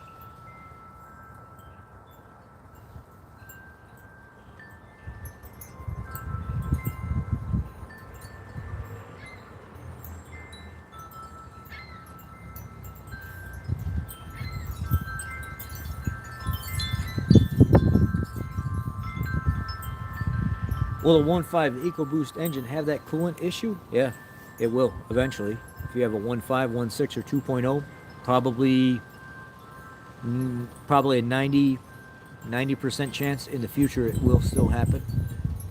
It will eventually at some point. It could be 100, 110, 120,000 miles, but yes, eventually it's going to happen.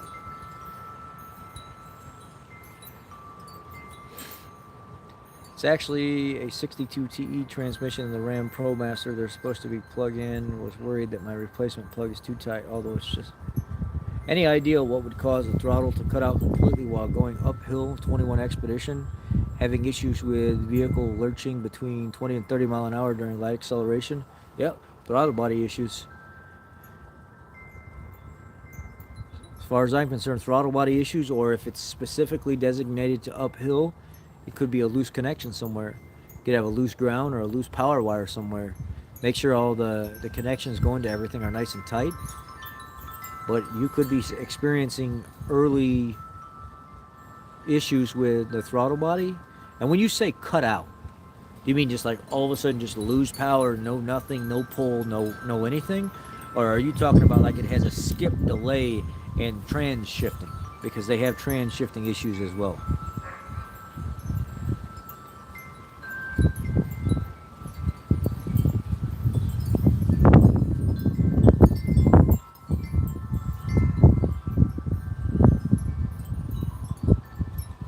Uh, 3.5 Dura and a 14 Flex with 98,000 miles. Should I be worried about water pump? No signs of issues. I've seen those go 200,000 miles without even having to do anything with the water pump. But yes, about 100 to 120, 130 is typically, right at about 110 to 120 is where we typically start to see the water pump issues.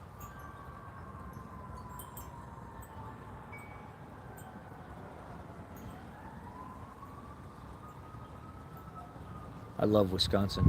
Wisconsin would probably be, Wisconsin or Tennessee would be probably the place that I'd want to end up retiring and living the rest of my life.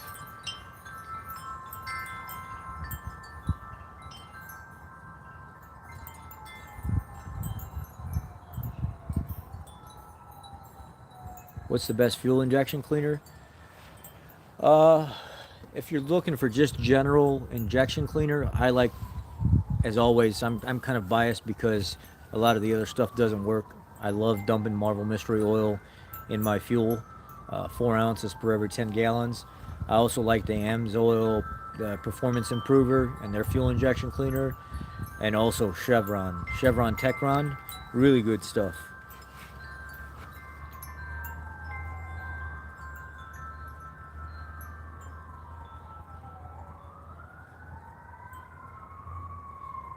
Is an Ecotech timing chain set hard to do outside? I don't do Ecotechs. Probably.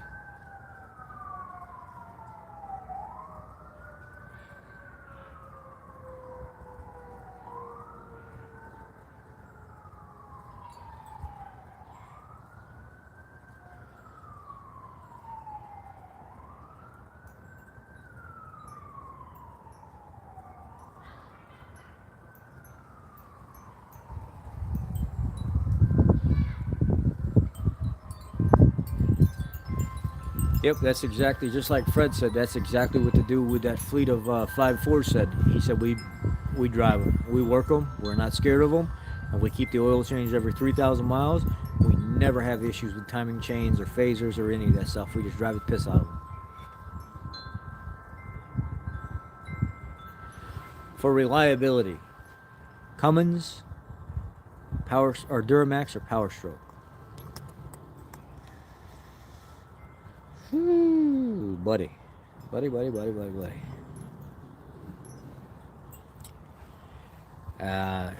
wouldn't be a Duramax, I can tell you that right now. It would either be a Power Stroke or it would be a Cummins, but the problem I have with that is how sensitive both systems are to the CP4.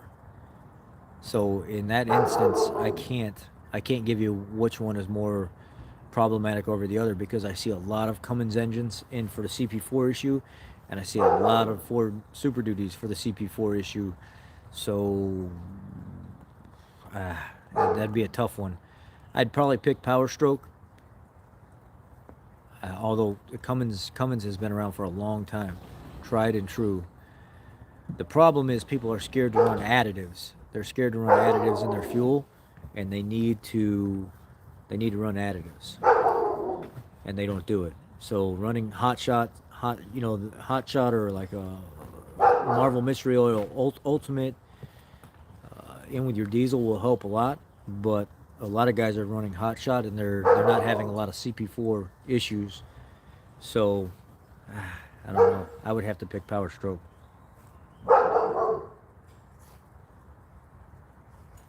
How are you, pal? I changed my name back from somewhere in Maine. I have a 10-462 valve F-150. Wondering if you would use Seafoam or Lucas fuel injector cleaner in that rig, or would you use? I would use Marvel Mystery Oil in that rig, 100%. Thinking about a Caddy with North Star engine. What engine do you recommend to swap out? Oh, I don't know.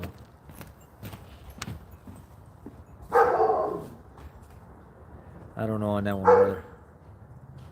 North Star is brutally bad setup.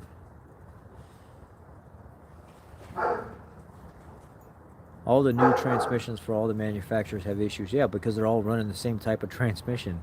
If you look at the internal components and a lot of the way they're manufactured by the companies they're manufactured, they're all manufactured by the same damn people. Our GMs. Uh-oh. We got a new channel member here, Derek Farrell. Thank you. Appreciate that. Thanks for joining the club.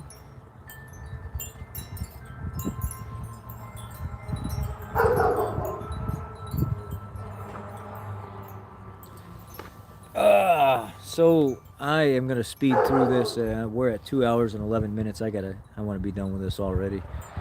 2007 Mustang GT 463 valve. It has what sounds like ticking sound from the driver's side. How could I go about attempting to figure out what's wrong? Go get a stethoscope from like Harbor Freight or something like that, and listen to your intake manifold, your valve covers, everything. Get a temperature gun, like a little thermal gun. You can get a cheap $20, $30 thermal gun and shoot each one of the manifold ports coming off the head and see if there's any deviance and heat difference between the manifold ports. And that should give you an indication of when one cylinder is not like the others. Listen to each section of the valve cover to see if there's one spot that's more obvious than the others, and then lay at the bottom of the vehicle or lay underneath it and stick that stethoscope to this pan and see if you hear that ticking sound coming from really loud in the pan. Start there and then come back and talk to me.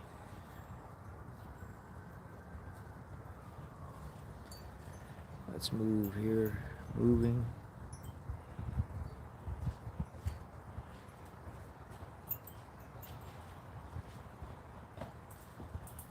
$14 Flex Duro. We talked about that already.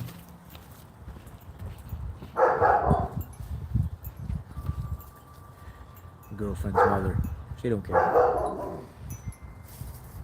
14 Escape 160 Eco Boots with 140,000 miles of smoking bad out startup. I don't know if it's sludge or coolant intrusion. Look at your look over there at your reservoir for your coolant. That'll give you an indication of what's. You should be losing coolant from that reservoir.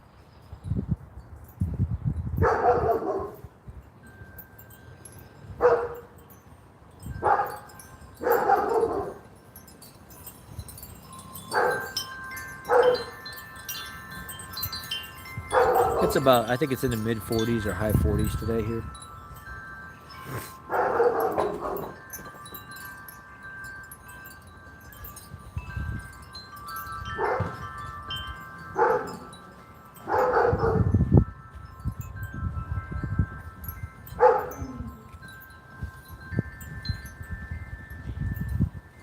I think it's a TPS issue is what I hear.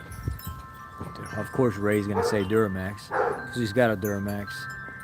Older Duramax anyway. The older Duramaxes I like. The new ones I don't really care for.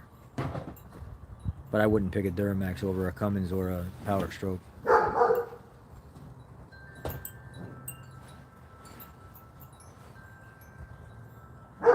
I remember the first time I ever had to do a Duramax cylinder head job, and it was in a school bus. What a freaking nightmare.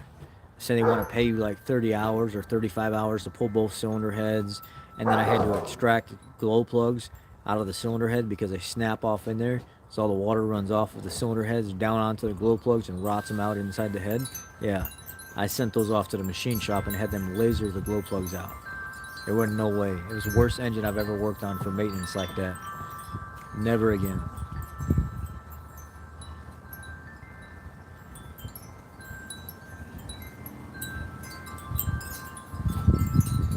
I have a 13150 EcoBoost, went to Pennzoil Platinum. Motor is loud now. Change it back to something that's not loud. It's not the oil. It's not so much going to be the oil. When you say motor is loud and you're blaming it solely on an oil, it could be because that oil is cleaning things a little bit better than what you were putting in there. Put another oil in there. See if you get the same experience. And that way you'll know for sure. 13 Fusion Titanium, no heat on passenger side, blend doors working on both sides. What could be the problem? You could have a, no. Blend door is not necessarily working. If you have dual climate control, you're going to have dual doors. So just because a blend door is working on one side doesn't mean that it's working on the other side. You got to verify the other door as well. If you're getting positions for all the vents, everything's working in all the positions, but you're getting a blend problem, it's a blend door problem.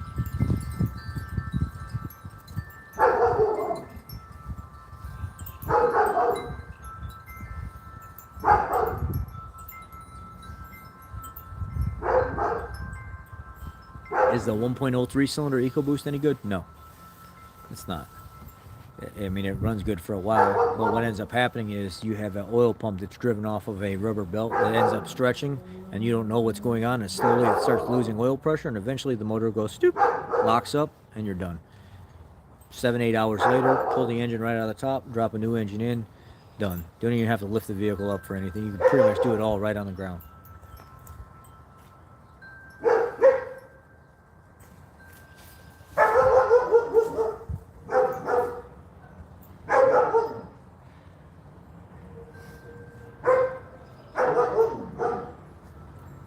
As a direct injection cleaner for the 5.3 16 Silverado, I like BG stuff, the BG injection service, or some of the Valvoline Professional Series stuff is really good when you hang the can under pressurized and you can fog it, or Amsoil has their Power Foam. What's up, Liberty?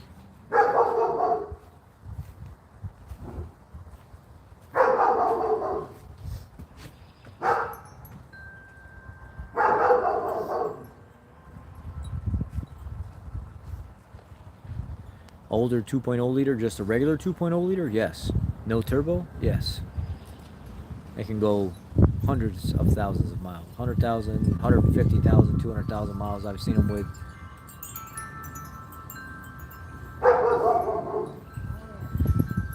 You know, there's no quick fix. You can try to run some kind of additive in there like Blue Devil or something to see if you can help clear up some of that in those little ports. But it's a band-aid. There's really no quick fix.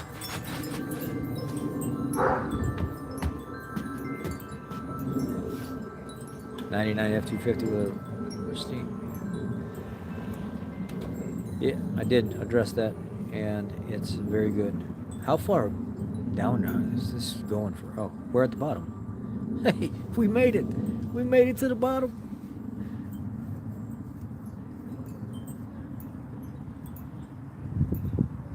All right, so that's it. We're at the bottom. Anything last minute? Because I'm getting off. Yeah, $13K for that truck being pristine. Yeah, buy it, enjoy it, keep it serviced. Never buy another truck again in your life.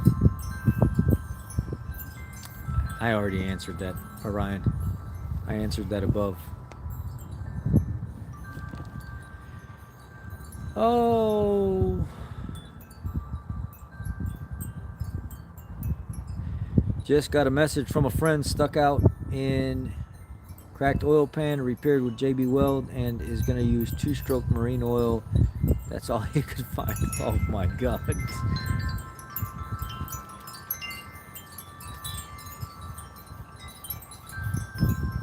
So Ryan, it's a heat transfer thing, man. You're not going to be able to transfer heat with oil fast enough going through a cooling system and the oil system at the same time. It's just not going to happen. Oil or water pulls heat out of material cycling through very, very fast at the rate it's able to cycle through. And then when using coolant additive or coolant mixed in with it, protecting and lubricating everything, that's the reason why they do it the way that they do. Oil wouldn't be able to sustain transferring heat fast enough at the rate that that engine would have to do that. Fred, so Rob has done, the 3 years that I've been at this shop, I've seen Rob probably do 4 or 5 of these engines. I mean, it's not uncommon. It's not uncommon to see Rob just yank them right out of the top and put them in. And every single time, it's because of the oil pump. The oil pump, it's not working, and the belt stretches on it, and they just put another same model right back in there.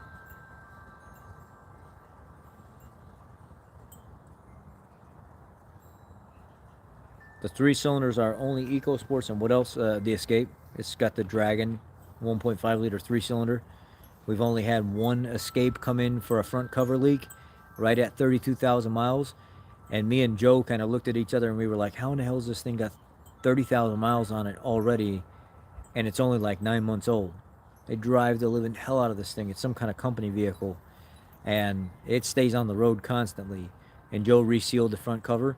And we've not had a single other Escape come in there with that engine with any problem at all with the engine. Not one of them.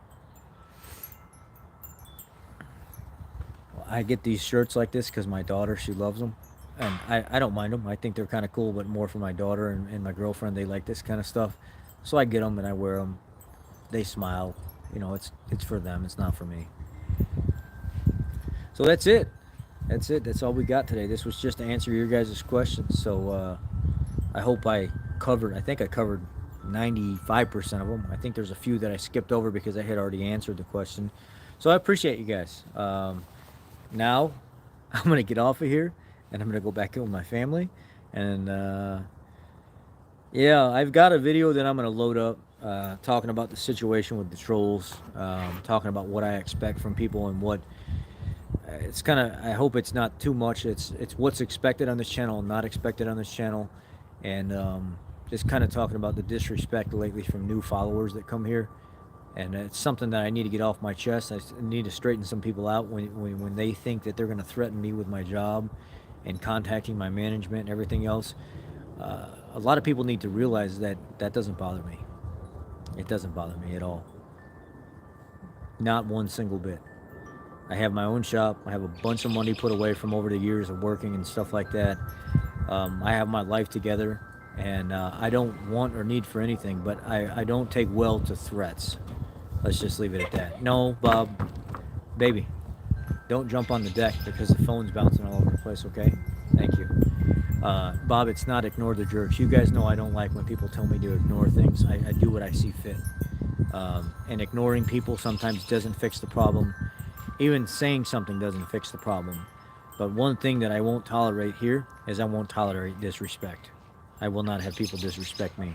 I respect everybody until they give me a reason not to. So, that's just kind of how I see things. I'm going to release that video because I feel like it's important for the new people here to realize that I'm not playing games. I'm here to help you, but I'm also not playing games with you. All right, that's it. I'm out. You guys have a great rest of your Sunday and great work week coming up, and I'm sure we'll have some more stuff.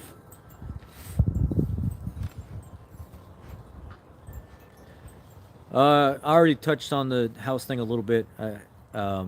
Everything's good. With a little bit of hiccup, the appraiser made a mistake with the paperwork, and the VA home loan was going to drop it because they thought it was too much. But then the appraiser and the bank went back to the notes and realized that they made a mistake with the numbers, and we're back in it. We probably got another week or two. Attorneys are talking. They finally accepted. Some things got to be touched up and repaired in the house, so we shortened the closing costs, and we said we were going to give you this much, but because you're not wanting to fix these things, we're going to take some of that money back because we have to fix it.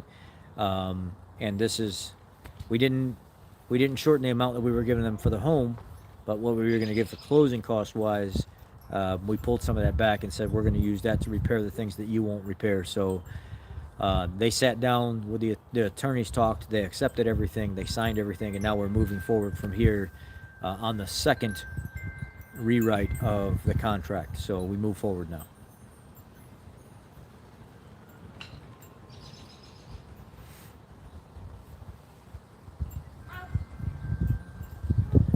All right, that's it. I appreciate that, Ryan.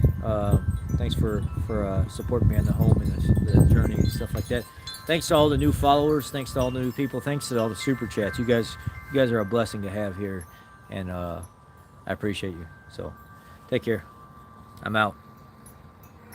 6-liter Vortec with a slight tick. Put a FL500 in it, or put a Ford filter in it. Get rid of that GM crap. GM filters are junk. Sorry, guys. Gotta go. Peace.